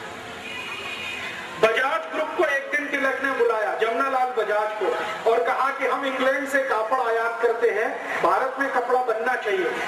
खादी का तो बनता है, वो हाथ का है, लेकिन वो मोटा होता है, लोगों को बारीक कपड़ा पहनना है, महीन, तो आप उसके लिए मिल लगाइए। तो जमनालाल बजाज ने तिलक के कहने पर पहली मिल लगाई कलकत्ता। डालमिया जी को बुलाया एक दिन और कहा आप कुछ प्रोडक्शन में जाइए। डालमिया जी ने कहा ठीक है, हम भी भारत के। ऐसे भारत में 72 जो बिग बिजनेस हाउसेज हैं जो आज इस देश में एस्टेब्लिश हैं, टाटा है, डालमिया है, जमनालाल बजाज का बजाज ग्रुप है, ये सब की स्थापना करने में लोकमान्य तिलक की बहुत बड़ी भूमिका है। 1915 में श्री तिलक ने ये सब शुरू किया, 1920 तक वो ये करते रहे और 1 अगस्त 1920 को उनका स्वर्गवास हुआ। मैंने बताया गंभीर बीमारी थी, प्लूरिसी की, लंग्स पूरे उनके खराब हो चुके थे, ज्यादा बोलने के कारण गला खराब हो गया था। उस समय उनकी मृत्यु हुई। मृत्यु से थोड़ा दिन पहले उन्होंने अपने सब कार्यकर्ताओं को बुलाया, उनको मालूम हो गया था कि अभी मुझे जाना ही पड़ेगा। तो उन्होंने कहा कि देखो मेरी मृत्यु होगी तो आप में से कोई रोना नहीं और कभी भी मेरे नाम पर आंसू बहाना नहीं। मैंने जिंदगी में कभी अंग्रेजों की गुलामी स्वीकार नहीं की है, तो आप भी मेरे पद चिन्हों पर चलना, आप भी अंग्रेजी गुलामी स्वीकार नहीं करें। आप स्वतंत्र हैं, भगवान आपको आगे भी स्वतंत्र बनाकर रखेगा। मेरे आदर्शों का खून नहीं करना, कोई रोएगा नहीं, मैं मरूंगा, खुशी के साथ मुझे विदा करना। और उन्होंने एक बहुत महत्वपूर्ण वाक्य कहा जो पूरे जीवन का सबसे बड़ा सच है। श्री तिलक ने अपने कार्यकर्ताओं को कहा कि देखो मृत्यु जो है जन्म से भी ज्यादा आसान है। ये बहुत गहरी बात उन्होंने कहा कि जन्म लेने में तो बहुत कष्ट होता है, ताई को भी होता है, मक्खन को भी होता है, लेकिन मृत्यु बहुत सहज है, बहुत आसान है, इसलिए उत्सव की तरह से इसको मनाना। और ये हुआ 1 अगस्त को सुबह जब उनकी अंतिम यात्रा निकली, प्राण उनके पूरे हुए, तो पूरा पुणे शहर, पूरा मुंबई, पूरा भारत खड़ा हो गया। ऐसी अंतिम यात्रा इस देश में किसी की नहीं निकली। करोड़ों करोड़ों लोग उसमें शामिल, करोड़ों। और उन लोगों ने श्री तिलक की अंतिम यात्रा को भारत की स्वराज यात्रा बताई कि ये हमारे देश की स्वराज यात्रा है। और उस स्वराज यात्रा में उन्होंने वही संकल्प दोहराए जो श्री तिलक उनको गणपति आंदोलन के समय कहा करते थे।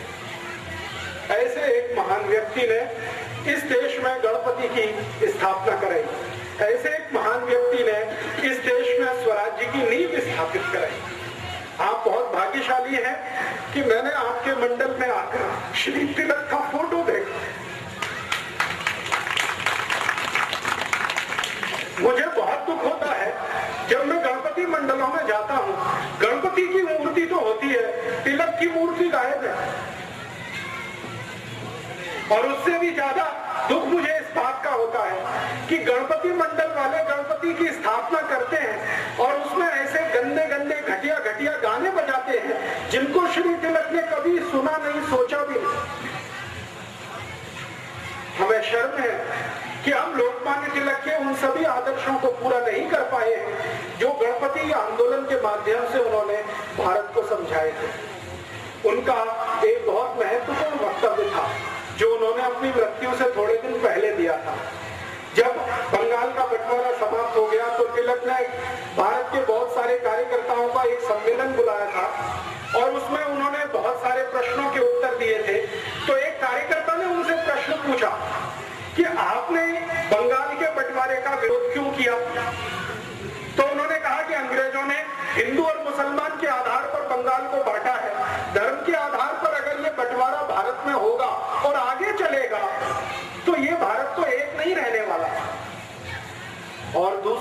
खतरनाक काम हुआ था उसी समय। बंगाल का जो बंटवारा किया अंग्रेजों ने, उसके बाद जब बंगाल बंटवारा समाप्त हो गया, फिर से बंगाल एक करना पड़ा, तभी अंग्रेजों ने इस देश में एक ऐसा विष बीज बो दिया जिसका दुष्परिणाम हम आज तक भोग रहे हैं। वो विष बीज क्या था? अंग्रेजों ने एक संस्था बना दी इस देश में जिसका नाम है इंडियन मुस्लिम लीग। बंगाल का बंटवारा समाप्त करने के समय एक संस्था बना दिया इंडियन मुस्लिम लीग, और यही संस्था का अध्यक्ष बाद में मोहम्मद अली जिन्ना बना। और अंग्रेजों ने उस संस्था को इतना विष भर दिया कि जो बंगाल का बंटवारा उन्होंने हिंदू मुसलमान के आधार पर किया था, उस इंडियन मुस्लिम लीग ने भारत का बंटवारा हिंदू मुसलमान के आधार पर कर दिया। श्री तिलक अक्सर ये कहा करते थे कि अगर अंग्रेज बंगाल का बंटवारा करने में सफल हो गए हिंदू मुसलमान के आधार पर, तो एक दिन भारत का भी ये बंटवारा कर देंगे हिंदू मुसलमान के आधार पर। ये उनको पता चलता है। 1915 में उनको 1947 दिखाई देता, इतनी उनकी दूरदृष्टि थी तिलक की।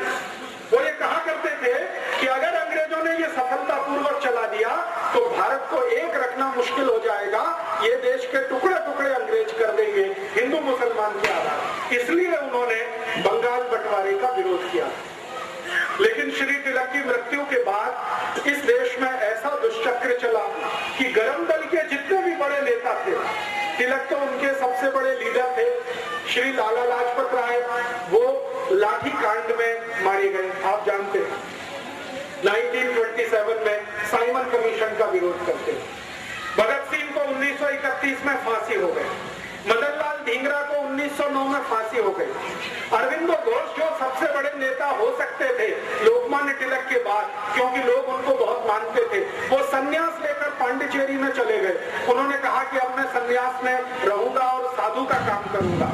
उसके बाद कोई बचा नहीं बड़ा नेता, तो धीरे धीरे सारे गरम दल के नेताओं को अंग्रेजों के पुलिस में 1931 में खत्म हो गए। फिर उसके बाद गांधी जी को एक बार किसी ने कहा कि देखिए लोकमान्य तिलक ने इतना बड़ा काम किया था इस देश में, अब आपको उनका काम आगे बढ़ाना चाहिए। तो गांधी जी ने कहा कि मैं लोकमान्य तिलक का स्वदेशी का काम तो आगे जरूर बढ़ाऊंगा और अंग्रेजी बहिष्कार का काम भी लगातार मैं करूंगा। श्री लोकमान्य तिलक ने कहा था कि सिर्फ अंग्रेजों की वस्तुओं का बहिष्कार नहीं करना है, बल्कि अंग्रेजी भाषा का भी बहिष्कार करना है।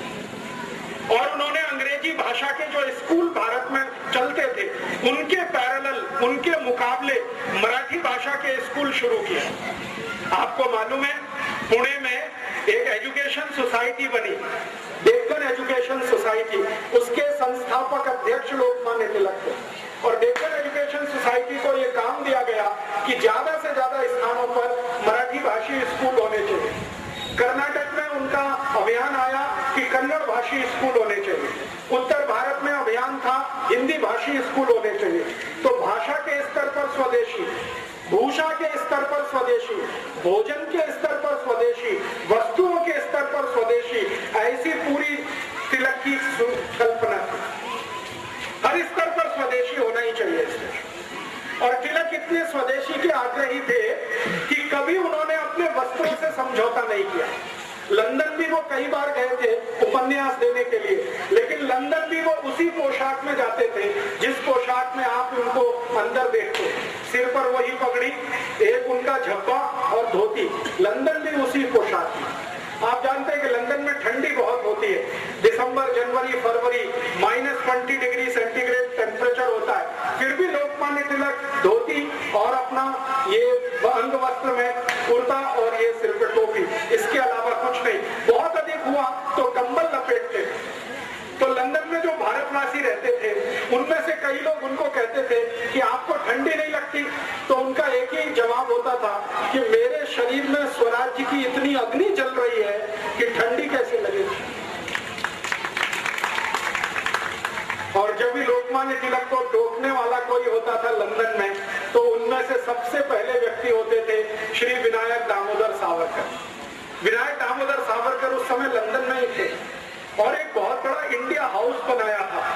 विनायक दामोदर सावरकर के एक सहयोगी थे श्री श्यामजी कृष्ण वर्मा। श्यामजी कृष्ण वर्मा विनायक दामोदर सावरकर, इन लोगों ने लंदन में फंड इकट्ठा किया था और वो फंड से एक भवन बनाया था और उसका नाम था इंडिया हाउस। हिंदी में नाम था भारत भवन, लेकिन अंग्रेजों के यहाँ रजिस्ट्रेशन कराने के लिए नाम रखा था इंडिया हाउस। लोकमान्य तिलक जब भी लंदन गए तो वहां ठहरते थे इंडिया हाउस में। कारण क्या था कि भारत के जो भी क्रांतिकारी थे सभी के लिए वो घर के जैसा था। तो वहां पर बहुत सारे क्रांतिकारी रहते थे, अभ्यास करते थे और भारत में आकर क्या क्या काम करना है स्वराज्य के लिए उसकी योजनाएं बनाया करते थे। श्यामजी कृष्ण वर्मा लोकमान्य तिलक को कई बार कहते थे कि आपको लंदन में ठंड लग जाएगी, हमें आपकी बहुत जरूरत है। तो लोकमान्य तिलक वही उत्तर देते थे कि स्वराज्य की गर्मी इतनी है, ठंड कैसे लगेगी। तो ऐसे व्यक्ति हमारे देश की राजनीति में होते और जितने समय वो रहे इस देश में उन्होंने अद्भुत काम किए। 2 बड़े अखबार जीवन भर वो निकालते रहे अपनी मृत्यु तक। एक अखबार का नाम था केसरी, आप सभी जानते हैं, वो मराठी में निकलता था।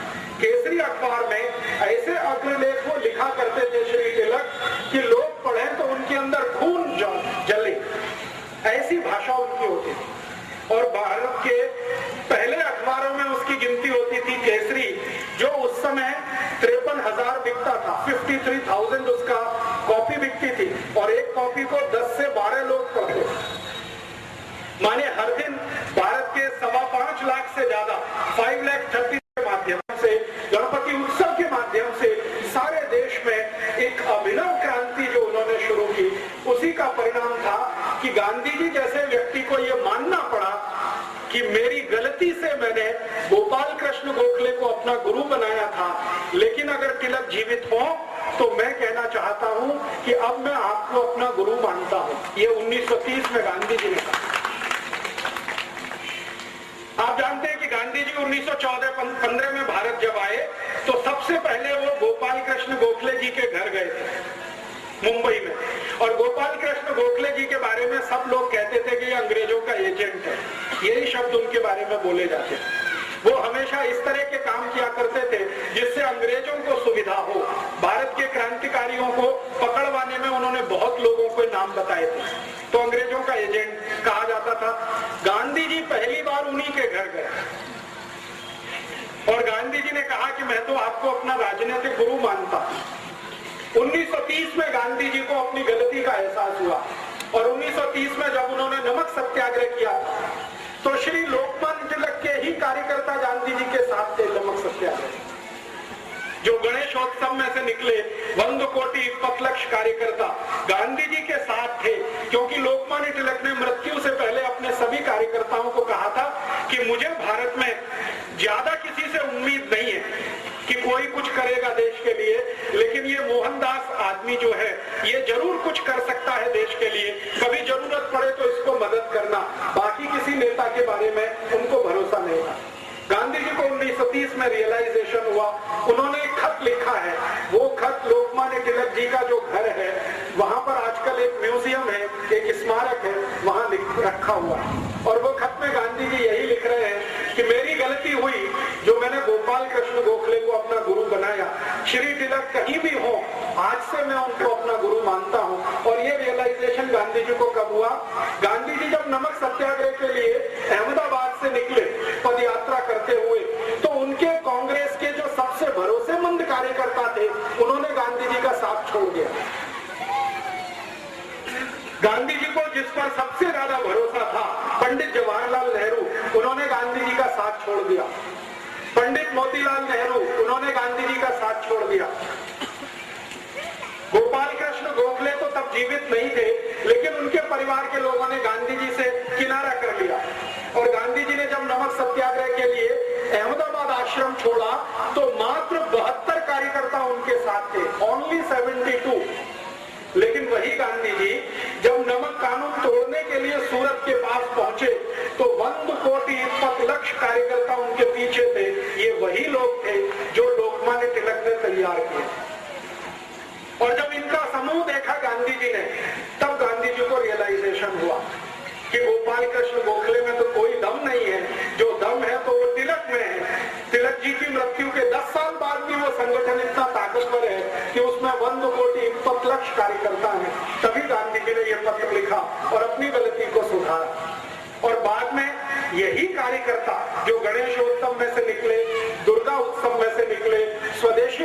में से निकले।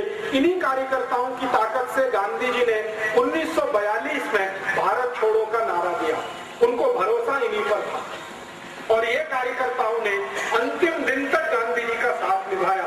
भारत छोड़ो आंदोलन का जैसे ही कॉल हुआ, गांधी जी गिरफ्तार हो गए, सारे बड़े नेता गिरफ्तार हुए, तो ये 1,20,00,000 जो कार्यकर्ता थे पूरे देश में, इन्होंने ही पूरा भारत छोड़ो आंदोलन चलाया। और यही आंदोलन की ताकत थी कि 1945 तक आते आते ब्रिटिश गवर्नमेंट को स्वीकार करना पड़ा कि अब भारत से जाना ही पड़ेगा, अब यहाँ रह नहीं सकते। और ये कार्यकर्ता कैसे कैसे काम करते थे। ये जो स्वदेशी के अभियान के कार्यकर्ता थे, ये ब्रिटिश आर्मी में ज्वाइन हो गए, कार्यकर्ता आर्मी में चले गए, वो ब्रिटिश नेवी में ज्वाइन हो गए और ब्रिटिश नेवी और आर्मी में ज्वाइन होकर अंदर से रिवोल्ट करा दिया। आप जानते हैं 1944-45 में बंबई में ब्रिटिश नेवी में रिवोल्ट हो गया था, बगावत हो गई और उस रिवोल्ट का दुष्परिणाम था कि ब्रिटिश पार्लियामेंट ने तय किया कि अभी भारत में रहना मुश्किल, तो सेना में बगावत करा दी। ऐसे स्वदेशी के पक्के और कट्टर कार्यकर्ता श्री तिलक ने तैयार किए और यही सब लोगों की ताकत से 15 अगस्त 47 को भारत आजाद तो हुआ, लेकिन आप जानते हैं खंडित भारत आजाद हुआ।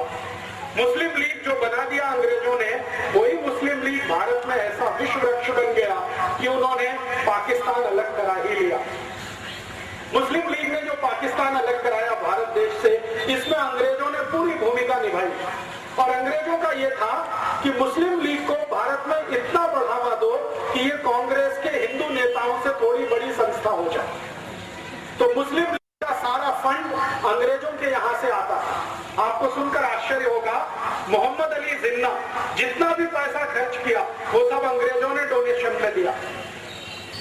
और मोहम्मद अली जिन्ना का एक लेफ्ट हैंड और राइट हैंड मैन माना जाता था सोहरावर्दी करके, वो कलकत्ता का बड़ा नेता था। सोहरावर्दी जितना खर्चा किया वो सब अंग्रेजों ने डोनेशन में दिया। अंग्रेजों का एक अखबार निकलता था इस देश में जो अभी भी निकलता है, उसका नाम था द टाइम्स ऑफ इंडिया। ये अंग्रेजों का अखबार आज भी है। अंग्रेजी एक कंपनी है जिसका नाम है बेनेट एंड कोलमैन, ये उसी कंपनी का अखबार है, तभी से निकलता है। तो टाइम्स ऑफ इंडिया की ये पॉलिसी थी कि मुस्लिम लीग का नेता छोटी से छोटी सभा का आयोजन करे तो उसको बड़े से बड़ा पोस्टर बनाकर, उसकी बड़ी न्यूज बनाकर टाइम्स ऑफ इंडिया के फ्रंट पेज पर देना। कई बार ऐसी हंसी आती है, मोहम्मद अली जिन्ना को जुकाम हो गया, खांसी हो गई, तो टाइम्स ऑफ इंडिया की फ्रंट पेज की न्यूज होती थी कि मोहम्मद अली जिन्ना कल से बीमार है, वो घर से बाहर नहीं निकला, उसको फ्रंट पेज पे कवरेज होता है। और आपको मैं एक आश्चर्य करने वाली बात बताता हूं कि मोहम्मद अली जिन्ना मुस्लिम लीग का नेता था, मुसलमानों का नेता वो कभी नहीं बन पाया। मुस्लिम लीग एक संगठन था, उसका नेता था, मुसलमानों ने उसे अपना नेता कभी नहीं माना। आप जानते हैं कारण क्या था? कारण सबसे बड़ा ये था कि मोहम्मद अली जिन्ना रोज हंडी मांस खाता था। हंडी मांस समझते हैं, पोर्क, और मुसलमान उसको अपना नेता मान नहीं सकते जो हंडी मांस खाए। दूसरी समस्या थी कि मोहम्मद अली जिन्ना रोज शराब पीता था, मुसलमानों में शराब वर्जित है, हंडी मांस वर्जित है, शराब वर्जित है। और तीसरा, मोहम्मद अली जिन्ना का जो मुख्य धंधा था वो ब्याज पर पैसे उठाने का धंधा था उसका।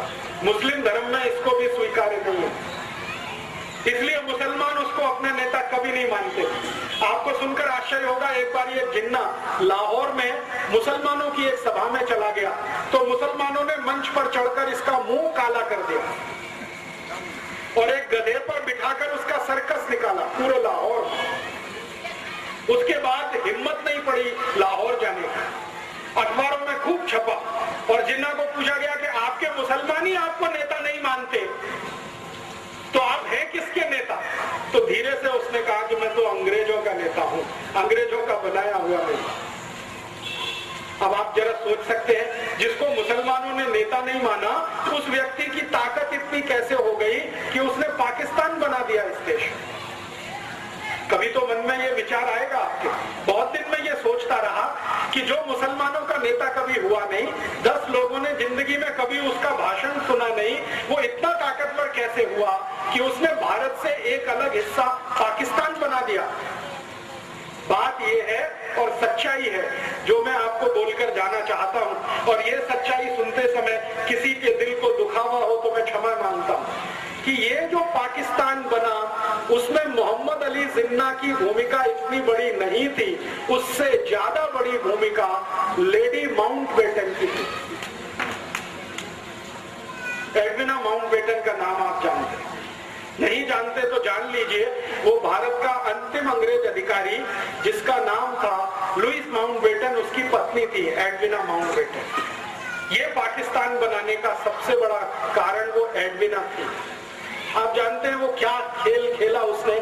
एडविना माउंटबेटन लंदन के हैरिस कॉलेज में पढ़ती थी जिसमें ये जिन्न पढ़ा करता, और उसी कॉलेज में भारत के पहले प्रधानमंत्री पंडित जवाहरलाल नेहरू भी पढ़ते। हैरिस कॉलेज में 3 लोग पढ़ते थे साथ में एक ही क्लास में ध्यान देना, जिन्ना मोहम्मद अली, पंडित जवाहरलाल नेहरू और एडविना। उस समय वो माउंटबेटन नहीं थे, शादी उसकी बाद में हुई। तो एडविना, जिन्ना और नेहरू एक ही क्लास में पढ़ते थे, और रिकॉर्ड्स और दस्तावेज बताते हैं कि एडविना से दोनों लगे हुए थे। ये डॉक्यूमेंट्स बताते हैं। और एडविना इतनी चालाक महिला थी कि दोनों को हैंडल करती थी, इतनी चालाक। एक को सवेरे मॉर्निंग में, दूसरे को शाम में, दोनों को हैंडल करती। और जिन्ना और नेहरू का सबसे बड़ा जो झगड़ा होता था वो एडविना को लेकर। ये झगड़ा वहां से शुरू हुआ, हैरिस कॉलेज से। नेहरू जी पढ़ाई करके वापस आ गए, जिन्ना भी पढ़ाई करके वापस आ गया। दोनों ने यहाँ इस देश में वकालत करने की कोशिश की लेकिन चली नहीं। न नेहरू जी की वकालत चली, न जिन्ना की वकालत चली। दोनों बैरिस्टर थे, उनको जिंदगी में कभी कोई केस ही नहीं मिला लड़ने के लिए। कारण समझते हैं? कारण बिल्कुल स्पष्ट है कि केस उसको मिलता है जिसके जीतने की संभावना होती है। नेहरू जी के बारे में सब जानते थे कि इसको कोई दम नहीं है जो जीत पाएगा एक भी केस। तो वकालत चली नहीं, तो नेहरू जी कांग्रेस में ज्वाइन हो गए। उनके पिताजी ने उनको कांग्रेस में डाल दिया। पिताजी का सपना था कि मैं नहीं तो मेरा बेटा कोई ना कोई दिन देश के बड़े पद पर आना। उसके लिए मोतीलाल नेहरू ने एक पार्टी बनाई जिसका नाम था स्वराज्य पार्टी, और अंग्रेजों से उन्होंने तालमेल करके इस देश में सरकार बनाने का काम भी किया। और उनका ये कैलकुलेशन था मोतीलाल जी का कि एक न एक दिन अंग्रेज भारत से जाएंगे, मेरी स्वराज पार्टी और अंग्रेजों के बीच कोई समझौता हो जाए तो सत्ता का हस्तांतरण स्वराज्य पार्टी को होगा और नेहरू देश का प्रधानमंत्री बने। इस हिसाब से उन्होंने खेल खेला, और उसी खेल में थोड़े दिनों में एडविना भी आ गई। जब अंतिम समय आया, लुइस माउंटबेटन को ब्रिटिश पार्लियामेंट से भेजा गया, तो लुइस माउंटबेटन को भारत भेजने से पहले उसकी शादी एडविना के साथ कराई गई, क्योंकि अंग्रेज खुफिया पुलिस थी। उनको मालूम था कि नेहरू और जिन्ना की वीकनेस क्या है, कमजोरी क्या है। अंग्रेजों की खुफिया पुलिस हर हिंदुस्तानी बड़े नेता पर नजर रखती थी। तो अंग्रेजों की खुफिया पुलिस की रिपोर्ट के आधार पर एडविना को भेजा गया माउंटबेटन के साथ, और माउंटबेटन को कहा गया कि तुम इसको दिखावे के लिए अपनी पत्नी स्वीकार करो, वैसे ये है नहीं तुम्हारी। तो माउंटबेटन ने कहा ठीक है, मैं मेरे देश के लिए इतना तो कर ही सकता हूं। तो उसको पत्नी के रूप में वो लाया, लेकिन कभी भी लुइस माउंटबेटन ने अपनी डायरी में लिखा है कि उसने एडविना के साथ कभी भी रात में बिस्तर पर शेयर नहीं किया। वो दूसरों को दिखाने के लिए पति पत्नी थे, लेकिन असलियत में नहीं थे। और जैसे ही माउंटबेटन यहाँ आ गया तो एडविना को कहा गया कि अब तुम तुम्हारा खेल खेलो। तो एडविना ने एक दिन नेहरू को बुलाया और अगले दिन जिन्ना को बुलाया और कहा कि ठीक है, हम लंदन में जो किया करते थे वो यहाँ भी हो सकता। तो नियमित रूप से नेहरू और जिन्ना ने एडविना के यहाँ जाना शुरू किया, दारू पीना उसके साथ बैठकर, शराब पीना उसके साथ बैठकर। मेरे पास कुछ फोटोग्राफ्स हैं, कभी मैं आपको दिखाऊंगा तो आप दंग रह जाएंगे। नेहरू जी एडविना के साथ बैठकर शराब पी रहे हैं, एडविना के साथ बैठकर सिगरेट पी रहे हैं, एडविना को किस कर रहे हैं, चुंबन ले रहे हैं, उसके साथ डांस कर रहे हैं। ऐसे मेरे पास 7 फोटोग्राफ 7। तो ये चलना शुरू हुआ खेल। आप जानते हैं कि चरित्र सबसे कमजोर कड़ी होता है किसी भी पुरुष के लिए। अगर चरित्र से कोई गिरना शुरू हो जाए तो उसकी अंतिम सीमा नहीं होती है कोई, वो कहां तक जाएगा कोई नहीं जानता। हमारे भारत में एक पुरानी कहावत कही जाती है और वो पुरानी कहावत है, if wealth is lost nothing is lost. आपका पैसा चला गया तो चिंता मत करिए, फिर से आ जाए। फिर दूसरी बात कही जाती है, if health is lost something is lost. आपका स्वास्थ्य चला गया तो थोड़ा कुछ तो गया। लेकिन लास्ट सेंटेंस है, but if character is lost everything is lost. चरित्र गया तो सब चला गया, उसके बाद कुछ बचता नहीं। तो नेहरू जी के साथ यही समस्या थी और जिन्ना के साथ भी यही समस्या थी। जिन्ना और नेहरू चरित्र के इतने हल्के आदमी थे कि जानते हुए भी कि वो दोनों एक ही औरत से फंसे हुए हैं, वो आगे बढ़ते गए।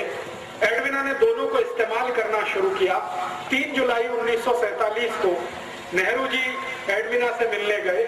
रात को उसने फोटोग्राफ लिए, नेहरू जी के बेड में फोटोग्राफ लिए और वो फोटोग्राफ नेहरू जी के लिए बहुत गंभीर तकलीफ का कारण बन गए। एडविना ने एक दिन वो फोटो दिखाए नेहरू जी को कि देखिए आपके फोटोग्राफ्स मेरे पास है। और वो फोटोग्राफ्स क्या है जो मैंने आपको बताया। अगर ये रिलीज कर दिया जाए पूरे भारत में तो आपकी क्या हैसियत होगी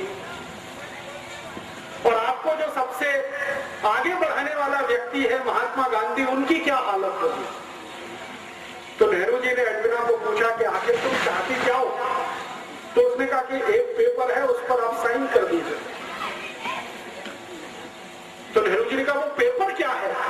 तो उनका पेपर है कि भारत का बंटवारा करना है, हिंदू और मुसलमान के आधार पर करना, आप इसको साइन कर दीजिए।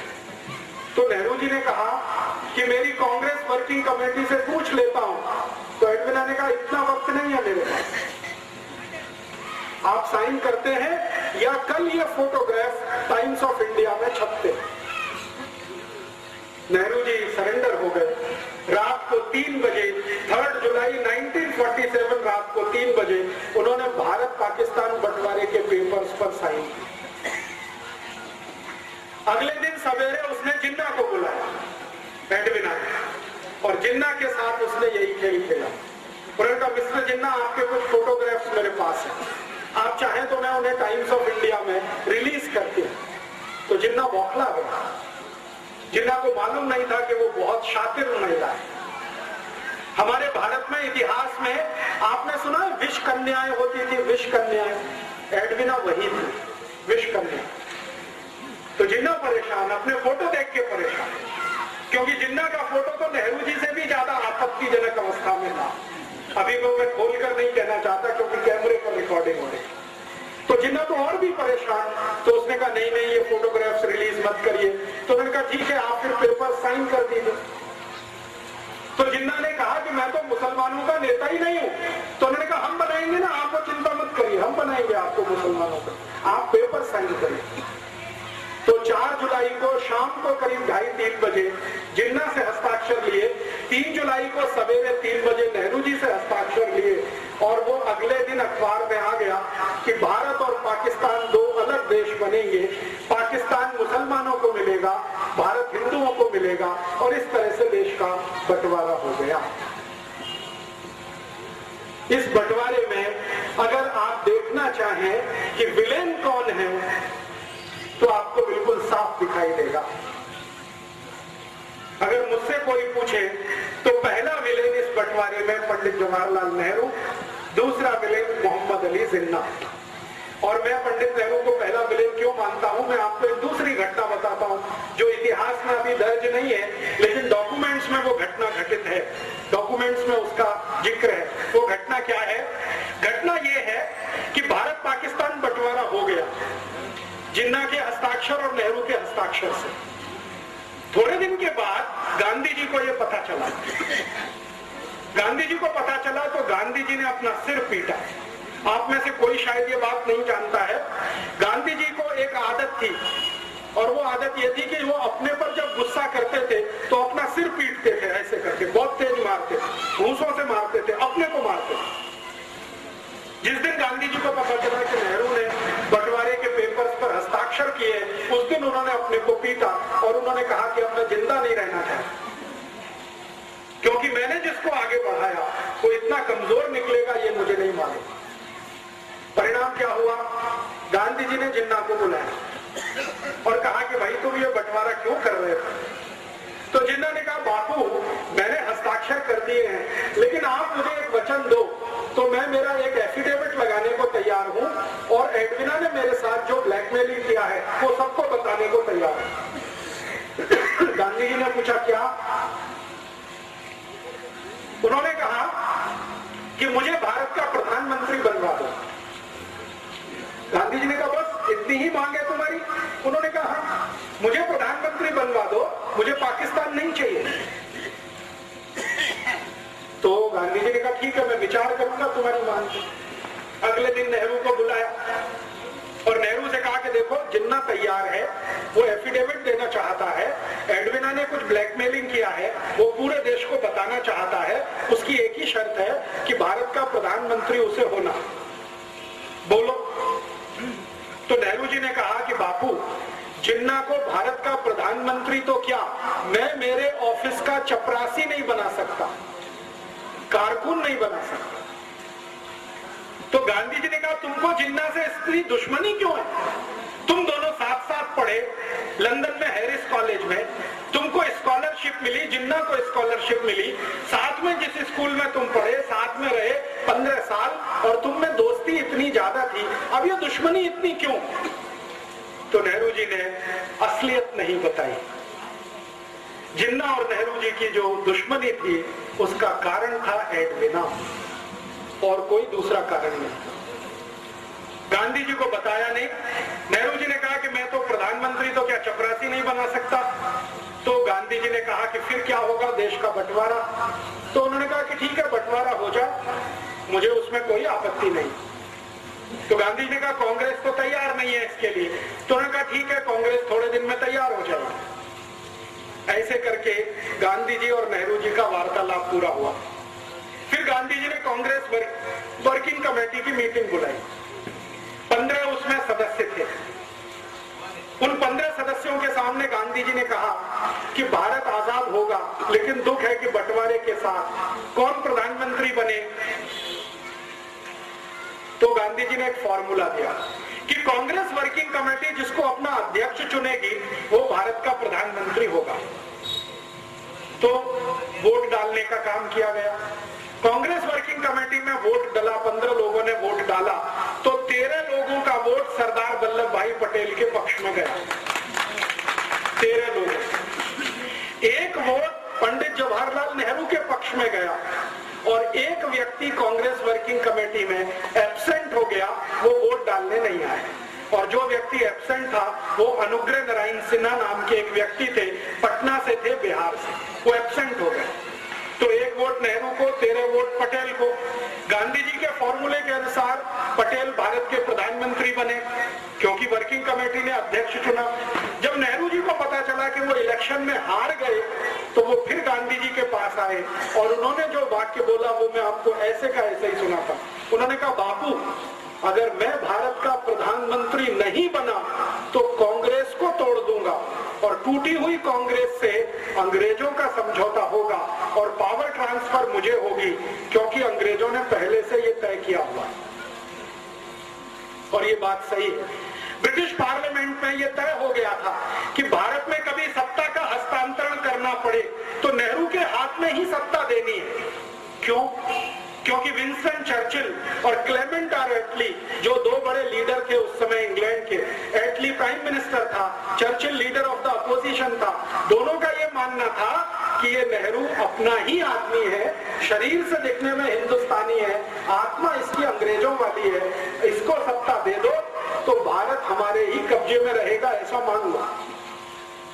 तो ब्रिटिश पार्लियामेंट ने प्रस्ताव कर दिया था, नेहरू जी को उसकी जानकारी हो गई थी। नेहरू जी ने इस पर गांधी जी को ब्लैकमेल किया और कहा कि मैं अगर सत्ता में नहीं आया तो कांग्रेस को तोड़ूंगा। और अंग्रेजों ने घोषणा की थी कि कांग्रेस अगर टूट भी गई तो नेहरू वाली कांग्रेस को वो पावर ट्रांसफर करके भारत से चले जाएंगे।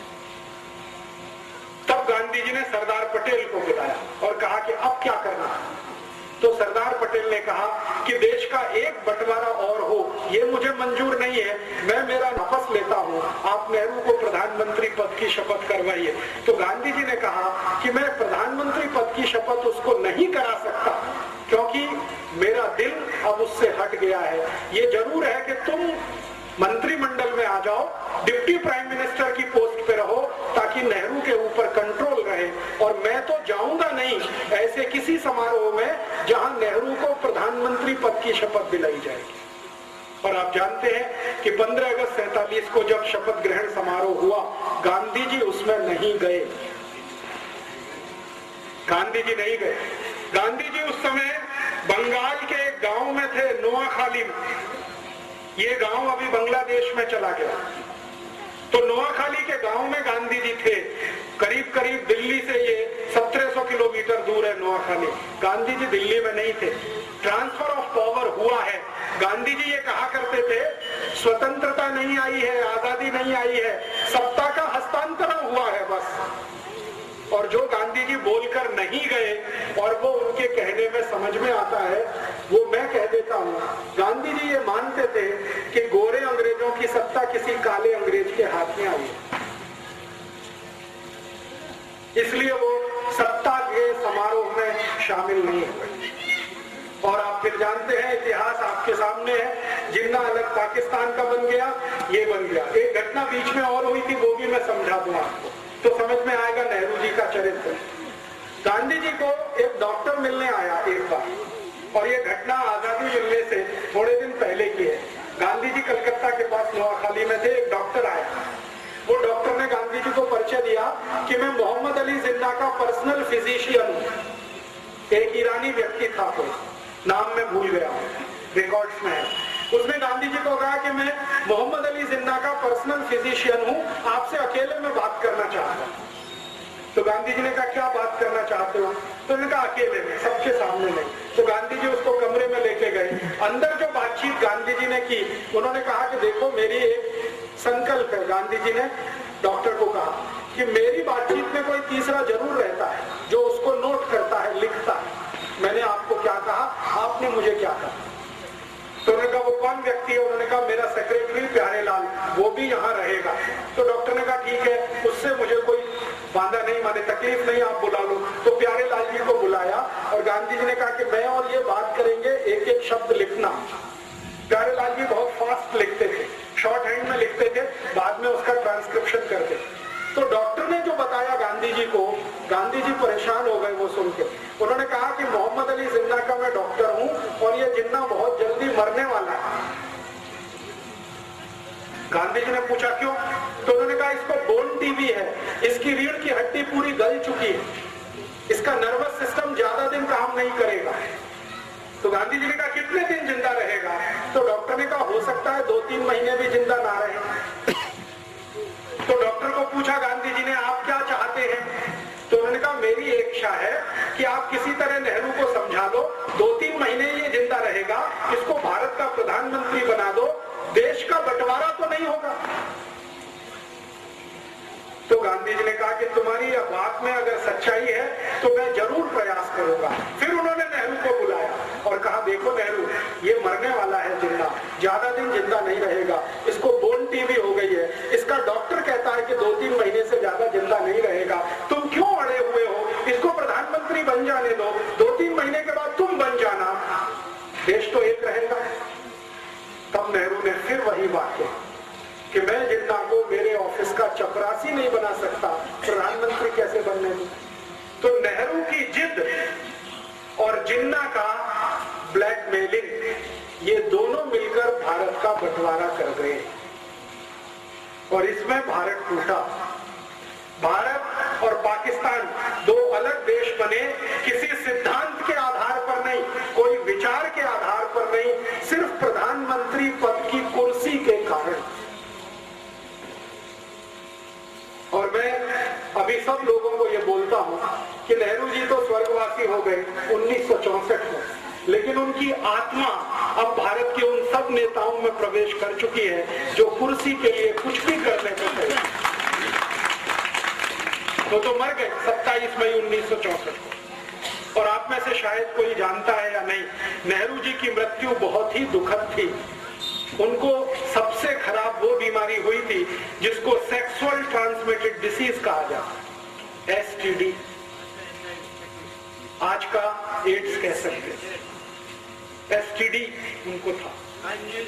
और उनकी मृत्यु के समय जिस डॉक्टर ने उनको एग्जामिन किया था वो बताता है कि नेहरू जी का शरीर सड़ गया, कीड़े पड़ गए थे। बहुत दुखद मृत्यु।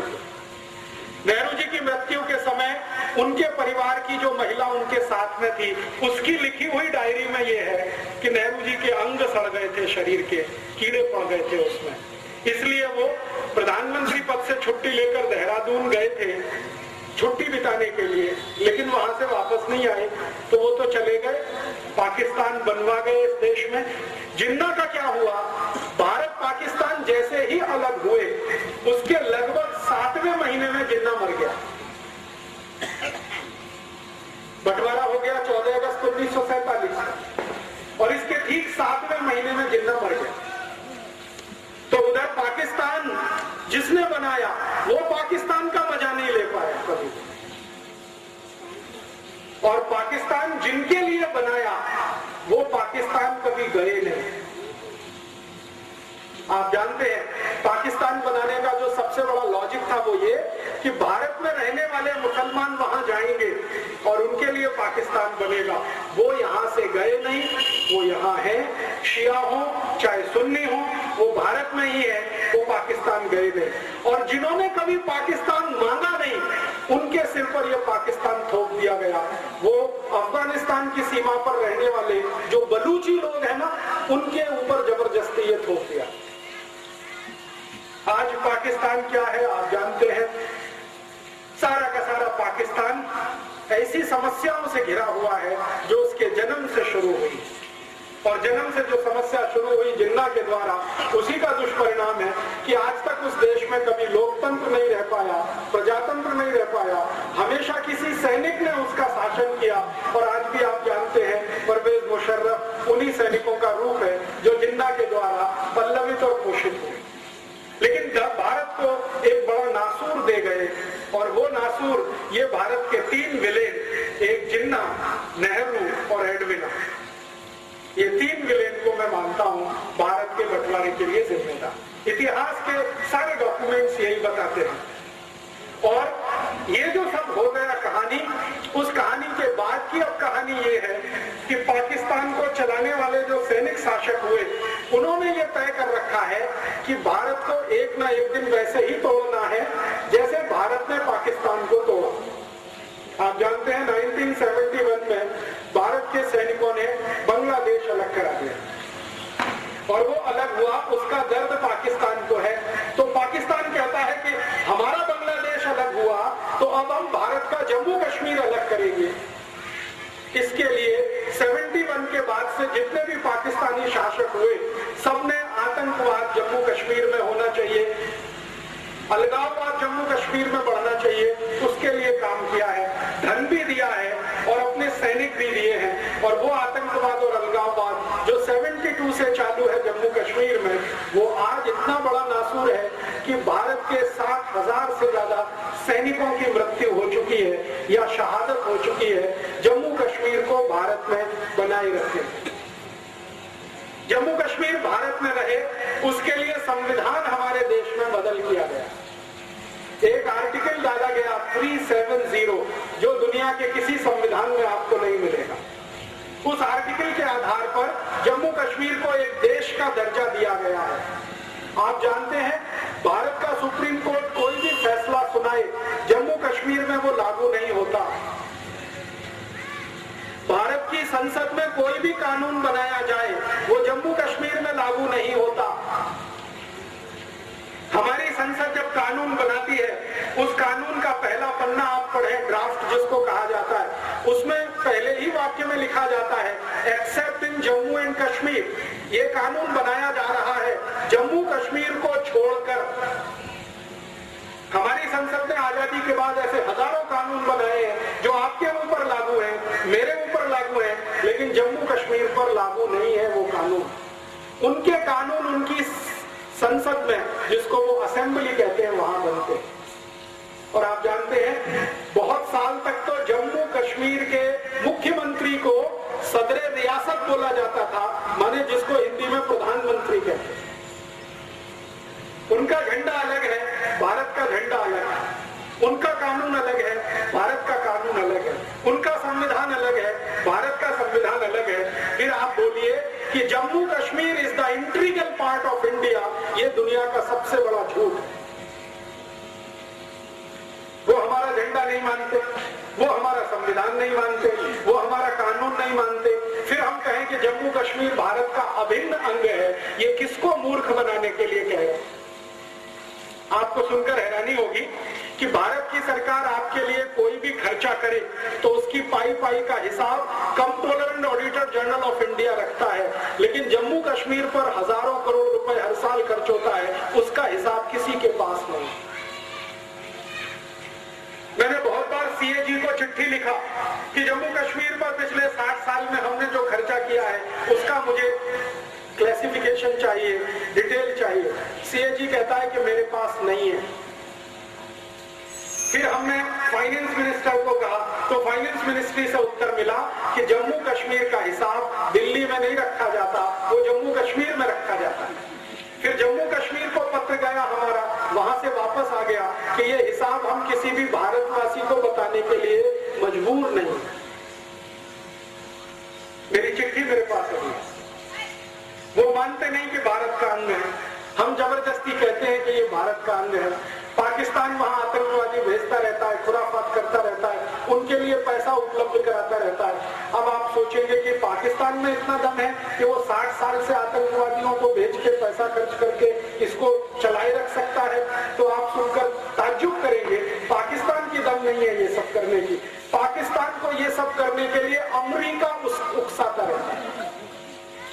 अमेरिका है जो पाकिस्तान को पैसा भेजता है, वो पाकिस्तान पैसा जम्मू कश्मीर में भेजता है, और वो लश्कर तैयबा, जैश-ए मोहम्मद, हरकतुल अंसार, हिजबुल मुजाहिदीन जैसे खतरनाक संगठनों को पैसा मिलता है, और वो पैसे से सारे देश में बम ब्लास्ट होते हैं, जम्मू कश्मीर में तो होते हैं। आपको सुनकर हैरानी होगी, जम्मू कश्मीर में जितने आतंकवादी संगठन हैं उसमें काम करने वाला एक भी आतंकवादी जम्मू कश्मीर का नहीं है, वो सब विदेश से आए हुए हैं। भारत की आर्मी कहती है कि कुछ 1500 से 2000 आतंकवादी जम्मू कश्मीर में है, वो सब पाकिस्तान से आए हैं, अफगानिस्तान से आए हैं या कहीं दूसरे देश से आए हैं और पैसे पर काम करते हैं। और हमारी सरकार भी कैसी विचित्र है। जम्मू कश्मीर में एक संगठन है जिसका नाम है हुर्रियत कॉन्फ्रेंस। ये छोटी छोटी पार्टियों का एक बड़ा समूह है। इस हुर्रियत कॉन्फ्रेंस में एक आदमी है, उसका नाम है यासीन मलिक। कभी आपने उसका चेहरा अगर टीवी पर देखा हो तो इतना दुबला पतला सींगिया हड्डी का आदमी है कि आप फूंक मारो तो उड़ जाए। मैं सच कह रहा हूं। अगर कोई अच्छा खासा हिंदुस्तानी उसको एक झापड़ मार दे तो जमीन पर 3 पलटियां खाए, इतना कमजोर आदमी है। उसको भारत सरकार ने सुपर हीरो बना रखा है। क्यों? भारत सरकार जब भी बातचीत करती है तो यासीन मलिक से बातचीत करती है, और इस चक्कर में अखबारों में नाम आता है, टीवी पे नाम आता है, वो चर्चा में चढ़ता ही चला जाता है। वो चर्चा अमेरिका तक जाती है तो अमेरिका से सीधे पैसा उसको आना शुरू हो जाता है। आप पूछेंगे जी अमेरिका को क्या इंटरेस्ट है? भारत का जो जम्मू कश्मीर है ये अमेरिका को चाहिए, पाकिस्तान के लिए तो ये बेकार का है। मैं आपको सच बात बताऊं, क्योंकि पाकिस्तान ने जो पाक ऑक्युपाइड कश्मीर ले रखा है उसी को वो संभाल के नहीं रख पा रहा है। जम्मू कश्मीर को क्या रखे? ये अमेरिका को चाहिए जम्मू कश्मीर। क्यों? जम्मू कश्मीर की सीमा से चीन की सीमा लगी हुई है, और अमेरिका और चीन का पुराना झगड़ा है। अमेरिका और चीन एक दूसरे के जबरदस्त दुश्मन है। तो अमेरिका की योजना है कि चीन पर एक दिन हमला करना है, जैसे इराक पर किया। वो हमला करने के लिए अमेरिका के जहाजों को एक ऐसा ग्राउंड चाहिए जहां से हवाई जहाज उड़े और चीन पर जाकर मिसाइल डाले, और वो स्थान जम्मू में है। इसलिए अमेरिका को ये चाहिए। तो अमेरिका बंदूक चला रहा है पाकिस्तान के कंधे पर रख के, और ये बंदूक है कि जम्मू कश्मीर भारत से अलग हो जाए, पाकिस्तान संभाल नहीं पाएगा, पाकिस्तान ये अमेरिका को दे देगा, अमेरिका फिर वहां सैनिक अड्डा बनाएगा, और वो सैनिक अड्डा एक दिन चीन के खिलाफ काम आएगा। ये है राजनीति। अब आप बोलेंगे जी अगर ये राजनीति चल रही है भारत को बर्बाद करने के लिए, तो आप पूछेंगे जी हम क्या करें, आप क्या करें? मैं आपको एक विनम्र निवेदन करने आया कि आप क्या कर सकते हैं इस पूरी राजनीति को सारे देश से खत्म करने के लिए और जम्मू कश्मीर को सच में भारत में वापस लाने के लिए। अगर आप कुछ कर सकते हैं तो जानते हैं क्या? आप में से जितने भी नागरिक यहाँ खड़े हैं, कभी भी जम्मू कश्मीर घूमने के लिए मत जाइए।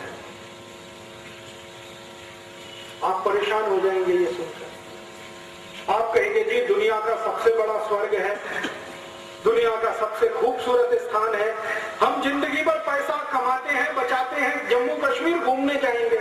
और राजीव दीक्षित बोल रहा है कि जम्मू कश्मीर घूमने मत जाइए। मैं ये बात पूरे जम्मू कश्मीर का 4 बार प्रवास करने के बाद कह रहा हूँ। 4 महीने में जम्मू कश्मीर में रहा, मैंने जो देखा वो आपको मैं बता रहा हूँ। आप यहाँ से यात्री और पर्यटक बनकर जब जम्मू कश्मीर जाते हैं तो आपके ऊपर सबसे ज्यादा टैक्स जम्मू कश्मीर की सरकार लगाती है, जो भारत में कभी नहीं लगता। वो सारे के सारे टैक्स का पैसा कुछ हाथों से होता हुआ आतंकवादियों तक पहुंचता है। सरकार में उनके आदमी बैठे हुए आतंकवादियों। आप जानते हैं थोड़े दिन पहले हमारे भारत में जम्मू कश्मीर के एक आदमी को फांसी की सजा हुई है, उसका नाम है अफजल गुरु। ये कश्मीर का है और इसने भारत की संसद पर हमला करने का पूरा प्लान बनाया था। सुप्रीम कोर्ट ने उसको फांसी की सजा दे दी है, लेकिन उसको फांसी अभी तक नहीं हो रही है। कारण समझते हैं? उस अफजल गुरु को बचाने वाले सरकार में बहुत बड़े बड़े लोग बैठे हुए हैं। और थोड़े दिन पहले तक हमारे भारत में एक ऐसा माहौल बनाया गया कि अफजल गुरु की जो फाइल है वो डॉक्टर एपीजे अब्दुल कलाम ने रोक रखी है। डॉक्टर अब्दुल कलाम ने रिटायर होने के बाद जो पहला स्टेटमेंट दिया वो ये कि मेरे पास आज तक अफजल गुरु की फाइल आई ही नहीं, रोकने का तो प्रश्न ही नहीं। तो कहां है वो फाइल? वो फाइल भारत सरकार के गृह मंत्रालय में है, जिसका मंत्री है शिवराज पाटिल, उसके पास वो फाइल है। राष्ट्रपति तक भेजी नहीं गई, क्योंकि भेज दी जाती साइन हो जाता, फांसी हो जाती। तो अफजल गुरु को बचाने वाले लोग भारत के गृह मंत्रालय में गृह मंत्री की हैसियत में है। आप किस आतंकवाद को कुचलना चाहते हैं इस देश में, जरा सोचिए। मेरा कहना बहुत स्पष्ट है कि आतंकवादियों की मदद करने वाला ही अगर गृह मंत्री है इस देश का, तो कौन से आतंकवाद से आप लड़ना चाहते हैं इस देश में? शिवराज पाटिल के पास फाइल है अफजल गुरु की, और वो फाइल वो आगे बढ़ने नहीं दे रहा है, क्योंकि अफजल गुरु को फांसी होगी। और वो फांसी होनी नहीं चाहिए। क्यों? क्योंकि अफजल गुरु एक ऐसे समूह का सदस्य है जो आतंकवाद के नाम पर भारत सरकार से पैसा लूट रहा है और जम्मू कश्मीर के नेताओं को बांट रहा है। एक बहुत बड़ा कॉकस और सिंडिकेट बना हुआ है। दिल्ली सरकार से हजारों करोड़ रुपए जाता है, जिसका कोई अकाउंटिंग नहीं है। मैंने आपसे कहा वो अफजल गुरु जैसे लोगों के हाथ में ही पहुंचता है, और वो फिर जम्मू कश्मीर के मुख्यमंत्री से लेकर तमाम दूसरे मंत्री और अधिकारियों में बंटता है। वो सारा पैसा आतंकवाद रोकने के नाम पर जाता है। और हम उसमें कैसे मदद करते हैं? हम जम्मू कश्मीर घूमने चले जाते हैं। घूमने में जितना पैसा आप खर्च करके आते हैं, वो जाने अनजाने आपका पैसा किसी न किसी तरह आतंकवादियों के हाथ में पहुंच जाता है, क्योंकि सरकार में उनके लोग बैठे। मैंने एक दिन सोचा कि आर्मी जब युद्ध लड़ती है तो उसका पहला टारगेट होता है कि दुश्मन की सप्लाई लाइन काटो, तब युद्ध जीतते। तो मेरे मन में आया कि जम्मू कश्मीर को जो सप्लाई लाइन है, एक तो सरकार की है और दूसरे आप जैसे लोगों की है, जो हर साल जून मई के महीने में घूमने के नाम पर वहां जाते हैं, हजारों करोड़ खर्च करके आते हैं, वो पैसा उनको मिलता है और वो पैसे से उनका आतंकवाद पलता है। मेरा ऐसा मानना है कि भारतीय नागरिक जम्मू कश्मीर का प्रवास करना अगर बंद कर दें, 1-2 साल के लिए ही बंद कर दें, तो समाज में जो पैसा वहां पहुंच रहा है वो बंद हो जाएगा। जम्मू कश्मीर छक मार के हिंदुस्तान में वापस आ जाए, क्योंकि उनकी दम नहीं है। आप पैसा देना बंद कर दीजिए, और ये तभी संभव है जब आप जम्मू कश्मीर में घूमने के लिए जाना बंद कर दें। हर साल लाखों करोड़ों हिंदुस्तानी वहां जा रहे हैं और वहां एक बड़ा मंदिर है वैष्णो देवी का, वहां मत्था टेक कर आ रहे हैं। करोड़ों रुपया उस मंदिर को दान में जा रहा है और वो वैष्णो देवी जी का श्राइन बोर्ड है, वो पता नहीं कहां पैसा खर्च कर रहा है, आपको कुछ मालूम नहीं। मेरी आपको विनती है, माता जी की पूजा करनी है, दुर्गा माता की तो हुबली में भी है, वैष्णो देवी में ही क्या है, हुबली में भी पूजा हो सकती है। और भारत में तो कण कण में भगवान है, तो जम्मू जाके कटरा जाके वहीं पूजा करना, हमारे यहाँ तो कण कण में भगवान है।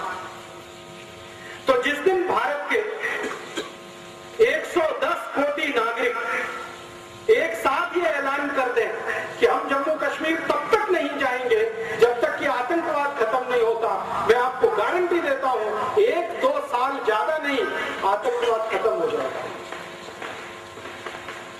ये तो मेरी आपसे विनती है। और दूसरी एक विनती है, अभी जानते हैं जम्मू कश्मीर में एक नया खेल शुरू हुआ है। वहां के लोग कंधे पर रख के शॉल ले लेके आते हैं और आपके हुबली में बेच बेच के हजारों लाखों रुपए लेके जाते हैं। आप जानते नहीं कि उनमें से कौन आतंकवादी है और कौन सच्चा हिंदुस्तान। पश्मीने के शॉल 10-10 हजार रुपए के इस हुबली में बेचने के लिए हर साल जम्मू कश्मीर के लोग आते हैं और यहाँ बेच कर जाते हैं, आपका पैसा वहां पहुंचता है। तो जम्मू कश्मीर से अगर कोई आया हुआ है तो हाथ जोड़कर उसको विनती करिए कि हम तुम्हारा शॉल तब तक नहीं खरीद सकते जब तक कि जम्मू कश्मीर घोषणा ना करे कि हम भारत के अभिन्न अंग हैं। हम नहीं खरीद सकते, बात खत्म हो गई। तो उनका सामान यहाँ बिकना बंद हो जाए। आप लोग जो करोड़ों की संख्या में हर साल जम्मू और कश्मीर जा रहे हैं, वहां जाना बंद कर दीजिए, आतंकवाद की समस्या हल हो जाएगी। क्योंकि आतंकवाद की समस्या पंजाब में जो हल हुई वो इसी तरह से हुई। पंजाब में भी आतंकवाद था और वो हल किया गया वो इसी तरह से कि भारतवासियों को पंजाब के पुलिस ऑफिसर्स ने कहना शुरू किया, यहाँ आना बंद कर दो, अमृतसर के मंदिर में मत्था टेकना बंद कर दो, गुरुद्वारे में और तमाम जगह जाना बंद कर दो। भारतवासियों ने जाना बंद कर दिया, पंजाब पूरा सूना हो गया, आतंकवादियों की रीढ़ की हड्डी टूट गई। क्योंकि अमृतसर का जो गुरुद्वारा है वहीं से सारा धन पंजाब के आतंकवादियों को जाया करता था और अमृतसर का गुरुद्वारा ही पंजाब के आतंकवादियों का सबसे बड़ा केंद्र और अड्डा बना हुआ था, जहां पर ऑपरेशन ब्लू स्टार करना पड़ा। तो पंजाब का आतंकवाद इस तरह से हल हुआ, जम्मू में भी हो जाएगा, कश्मीर में भी। और एक बार ये हो गया तो भारत का एक नासूर हमेशा के लिए खत्म हो जाए। और एक छोटी सी आखिरी विनती आपको मैं करना चाहता हूँ। वो विनती ये है कि जम्मू कश्मीर पाकिस्तान को नहीं, अमेरिका को चाहिए, इसको ध्यान रखिए। इसका माने अमेरिका से सावधान रहने की जरूरत है। अभी भारत का प्रधानमंत्री और अमेरिका की दोस्ती बढ़ रही है। आज का अखबार अगर आप उठाकर देखें तो भारत के प्रधानमंत्री ने इनडायरेक्टली ये कहा है कि मेरी सरकार गिरे तो गिर जाए, मैं दोस्ती अमेरिका के साथ नहीं छोड़ूंगा।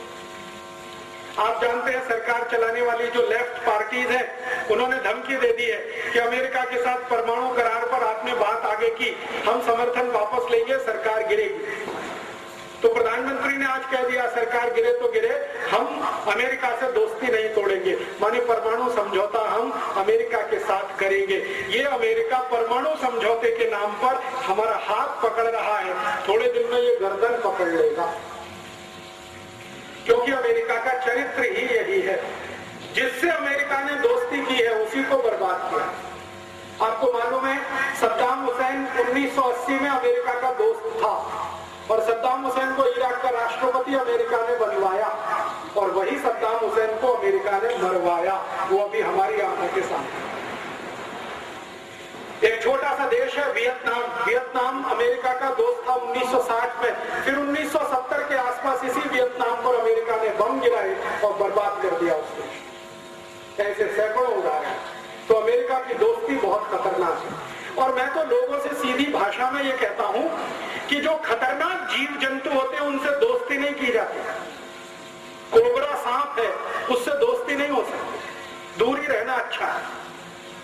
कोबरा सांप से भी ज्यादा खतरनाक रसल स्वाइपर और करैत होता है, उससे दोस्ती नहीं होती है, पता नहीं कब पलटवार कर दे और आप खत्म हो जाए। इसलिए खतरनाक जीव जंतुओं से दूर रहना ही अच्छा होता है, उनसे दोस्ती अच्छी नहीं है। अमेरिका से भी दोस्ती भारत के लिए अच्छी नहीं। तो आप बोलेंगे इसके लिए हम क्या कर सकते हैं? आप सब भारतवासी मिलकर एक काम कर सकते हैं, वो ये कि अमेरिका के लिए सप्लाई लाइन भारत से बनी हुई है, उसको भी तोड़ दो आप। क्योंकि यहाँ से पैसा अमेरिका जा रहा है, अमेरिका पाकिस्तान को दे रहा है, पाकिस्तान जम्मू कश्मीर के आतंकवादियों को दे रहा है, वो आतंकवादी हमारे लिए सिर दर्द पैदा कर। आप बोलेंगे जी ये पैसा अमेरिका कैसे जा रहा है? भारत में अमेरिका की 4,500 कंपनियां धंधा कर रही है।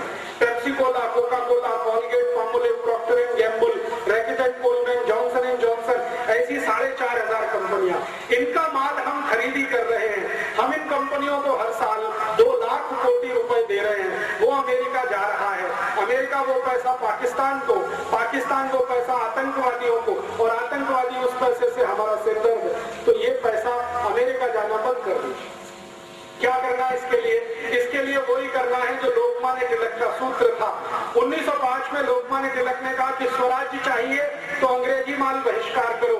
मैं 2007 में आपको कहने आया कि स्वराज्य को सुरक्षित रखना है तो अमेरिकी माल का बहिष्कार करो। आप बोलेंगे जी अमेरिकी माल कौन सा? पेप्सी कोला, कोका कोला, ये अमेरिका का है। कॉलगेट, क्लोजअप, पेप्सोडेंट, सिवाका, फॉरहेंस, ये अमेरिका का है। बहुत सारे परदेशी अमेरिका के साबुन हमारे घर में हैं, शैम्पू हमारे घर में है, उनका बनाया हुआ shirt pant, Nike, Adidas, Puma, Butterfly, Lotto, cold, ये सब अमेरिका का है। रेबेन का चश्मा अमेरिका का है। बहुत सारे सामान हमारे घर में है, ये सब खरीदना बंद कर दो आप। और सच में गणपति उत्सव के लिए आप अपने को अधिकारी समझते हो तो श्री लोकमान्य तिलक की तरह से अंग्रेजी और अमेरिकी सामानों की होली जला दो, आग लगा दो, तो लोकमान्य तिलक का आशीर्वाद आपको भी मिल जाए और आगे से वो खरीदना बंद कर दो। आप बोलोगे माहिती कैसे मिलेगी? क्या वस्तु अमेरिका की है, क्या भारत की है? हमारे आजादी बचाओ आंदोलन की तरफ से एक पत्रक बनाया गया है, कन्नड़ में है, मराठी में भी है, हिंदी में भी है। वो पत्रक आप ले लो, उसमें पूरी माहिती है क्या क्या वस्तु अमेरिका और विदेश से आती है, वो खरीदेंगे नहीं। पेप्सी कोला, कोका कोला पिएंगे नहीं, क्योंकि ये पानी जो आप पीते हो इसका 10,000 कोटी अमेरिका जाता है। अमेरिका पाकिस्तान को देता, पाकिस्तान आतंकवादियों को, वो आपके देश पे बम गिराते। तो पेप्सी को बंद कर दो पीना। फिर आप बोलोगे क्या पिए? यलनीर पियो,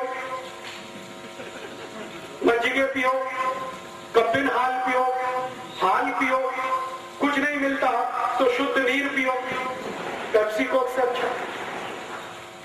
तो इस गणपति उत्सव के समय में आपको एक सूत्र देता हूं, पेप्सी कोक कुड़िए बेड़ी, यलनीर कुड़ीरी, मज्जिगे कुड़ीरी, हाल कुड़ीरी, कब्बिन हाल कुड़ीरी, पेप्सी कोक कुड़ी बेड़ी। ऐसे ही कॉलगेट, क्लोजअप, पेप्सोडेंट उपयोग मारबेड़ी, क्योंकि ये अमेरिकन है। तो आप बोलेंगे क्या करना? बेबिन कड्डी उपयोग, इसी बेबिन कड्डी, होगे कड्डी, दंत मंजन, लाल दंत मंजन जास्ती उपयोग, कॉलगेट, क्लोजअप उपयोग मारबेड़ी, Lifebuoy, Lux, Liril, Rexona उपयोग मारबेड़ी, स्वदेशी सोप उपयोगिसी, मैसूर संदन, चंद्रिका, मेडिमिक्स स्वदेशी सोप है, उसको उपयोग करो। बूट और चप्पल जो भी है वो हुबली के किसी कारीगर से खरीदो जो हाथ से बनाता है। बाटा कंपनी का कभी मत खरीदो, ये अमेरिकन है। बाटा, बीएससी, एडिडास, प्यूमा, बटरफ्लाई, ये सब अमेरिकन है। जास्ती से जास्ती अमेरिकन वस्तु बहिष्कार। ये अगर आपने किया 1.5 लाख कोटी रुपए देश को लाभ होता है। और अगर अमेरिका को ये धन नहीं मिलेगा, वो पाकिस्तान को नहीं दे सकता। पाकिस्तान को धन नहीं मिलेगा, उसकी ताकत नहीं कि वो भारत में आतंकवाद चला सके। तो हम इसमें इतना समाधान तो कर सकते हैं। मेरे एक दोस्त हैं, उनका नाम है शिव खेड़ा। वो एक बहुत अच्छी बात कहते हैं। वो कहते हैं कि भारत की कोई भी समस्या के समाधान में अगर भारतवासी शामिल नहीं है तो वो सब भारतवासी समस्या का हिस्सा हैं। अगर आप इस देश से आतंकवाद मिटाना नहीं चाहते तो आप आतंकवाद का हिस्सा हैं। अगर आप गरीबी, भुखमरी, बेकारी इस देश की दूर करना नहीं चाहते तो आप भी गरीबी, भुखमरी का हिस्सा हैं। माने जो समस्या है उसको हम समाधान करेंगे, भगवान उसके लिए हमें मदद करेंगे। तो हम समस्या के समाधान के रूप में अपने जीवन से अमरीकी चीज वस्तुओं का बहिष्कार करें, अमरीकी दवाओं का बहिष्कार करें, अमरीकी जो भोजन आया है, pizza, burger, hot dog, cold dog, ये बहिष्कार करें। कोई भी अमरीकी वस्तु नहीं वापरे। और आप में से किसी का भी कोई मित्र, बेटा, बेटी अमेरिका में है, उसको हाथ जोड़कर विनती करें कि भारत में वापस आओ, तुम्हारी भारत माता को जरूरत है, अमेरिका को इतनी जरूरत नहीं है तुम्हारी। तो ऐसा एक अभियान पूरे देश में चले जो श्री तिलक ने चलाया 1905 में, वो 2007 में फिर चले। ऐसी भावना के साथ में ये सब कहने आए। आप कहेंगे जी अमरीकी कोलगेट, क्लोजअप और उनका पेप्सी कोक तो हम आसानी से बहिष्कार कर सकते हैं, लेकिन अमरीकी दवाओं का बहिष्कार कैसे करें? बहुत लोग कहते हैं कि अमरीकी दवाएं नहीं खाएंगे हम तो मर जाएंगे, कैंसर से, डायबिटीज से, हार्ट अटैक से। मैं आपको निवेदन ये करने आया कि आप सारी अमरीकी अंग्रेजी दवाएं खाना बंद कर दो, आपको कोई भी बीमारी नहीं मार सकती। आपके घर में, आपके रसोई में, आपके किचन में इतनी अच्छी दवाएं हैं जिनका उपयोग आप करके बीमारी से बच सकते हैं। जैसे हार्ट अटैक की बीमारी है जिसके लिए अमेरिका से बहुत दवाएं आती हैं, बंद कर दो। उस हार्ट अटैक से बचने का सबसे अच्छा औषध हमारे घर में है। हमारे घर में एक सोरेकाई है, सोरेकाई रस, मराठी में उसको कहते हैं दूधी भोपड़ा। दूधी भोपड़े का रस पीना शुरू कर दो, 3 महीने के बाद आपको हार्ट अटैक की बीमारी ही खत्म हो जाए। भारत में एक योग और प्राणायाम सिखाने वाले संत हैं स्वामी रामदेव। 3 लाख लोगों का उन्होंने हृदयघात ठीक कर दिया दूधी भोपड़े के रस से, सोरेकाई के रस से। आप भी कर सकते। हृदयघात के लिए कोई डॉक्टर के पास जाने की जरूरत नहीं, दूधी भोपड़े का रस चालू करो। दूसरा आप बोलोगे जी डायबिटीज के लिए क्या? डायबिटीज के लिए बहुत अच्छी औषध है मेंथे बीज और त्रिफला चूर्ण, दोनों मिक्स करके सुबह खाली पेट खाना शुरू करो। 3 महीने में डायबिटीज में इंसुलिन लेना ही नहीं पड़ेगा। आप बोलते हैं जो जॉइंट्स पेन है, हिप जॉइंट्स में पेन है, नी जॉइंट्स में पेन है, इसके लिए क्या दवा है? इसके लिए सबसे अच्छी दवा है सुन्नत नीरू। सभी घर में है सुन्नत नीरू, 1 चम्मच डेली आपने उपयोग करना शुरू किया, 3 तिंगड़ानंतर सभी जॉइंट्स पेन ठीक हो जाएगा। और ये 15 वर्ष का मेरा तजुर्बा है, वो मैं बोल रहा हूं। 15 साल से मैं ये एक्सपेरिमेंट कर रहा हूं।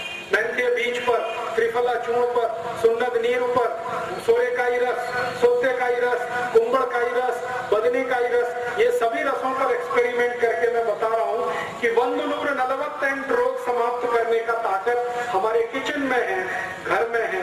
औषधि का आवश्यकता नहीं है, माहिती होनी चाहिए। और आपके सबसे खराब रोग, कैंसर का भी रोग आप ठीक कर सकते हैं। जो देशी गाय होती है ना, स्वदेशी गाय, भारतीय गाय, इसका मूत्र अगर आप नियमित रूप से पिए और हर्षिन रस, हर्षिन टर्मरिक जो ताजा ताजा आता है उसको पीस कर चटनी बनाकर रस निकाले, उसमें जैतून मिक्स करके लेने लगे तो गाय का मूत्र, देशी गाय का मूत्र और हर्षिन रस 4 महीने जो आपने दे दिया, कैंसर के मरीज को बहुत आराम आ जाए। आसानी से ये कर, ये सब माहिती हमारे आयुर्वेद में है, अष्टांग हृदय में है, बड़े बड़े ग्रंथों में है। आप सिर्फ ले लीजिए माहिती। अब बहुत लोग कहते हैं राजीव भाई आपने तो सब पढ़ा है, हमको तो माहिती नहीं है। मैंने ये सब ग्रंथ पढ़ने के बाद कुछ छोटे छोटे पुस्तक बनाए। एक पुस्तक बनाया गोमूत्र चिकित्सा, एक बनाया स्वदेशी भारतीयता, ऐसे बहुत पुस्तक है। यहाँ पर हमारे कार्यकर्ताओं के पास है, आप चाहे तो ले सकते हैं, ये गाड़ी में है। इन पुस्तकों में 140 रोग समाप्त करने का माहिती है। गाय के मूत्र से, मेंथे बीज से, बदनीकाई रस, कुंबड़काई रस, सोतेकाई रस से। और जो मैं आपको दूसरी माहिती दे रहा था श्री तिलक के बारे में, स्वदेशी आंदोलन के बारे में, उसकी भी पुस्तक है, स्वदेशी मत्तु भारतीय से, कन्नड़ में है, आप ले लीजिए।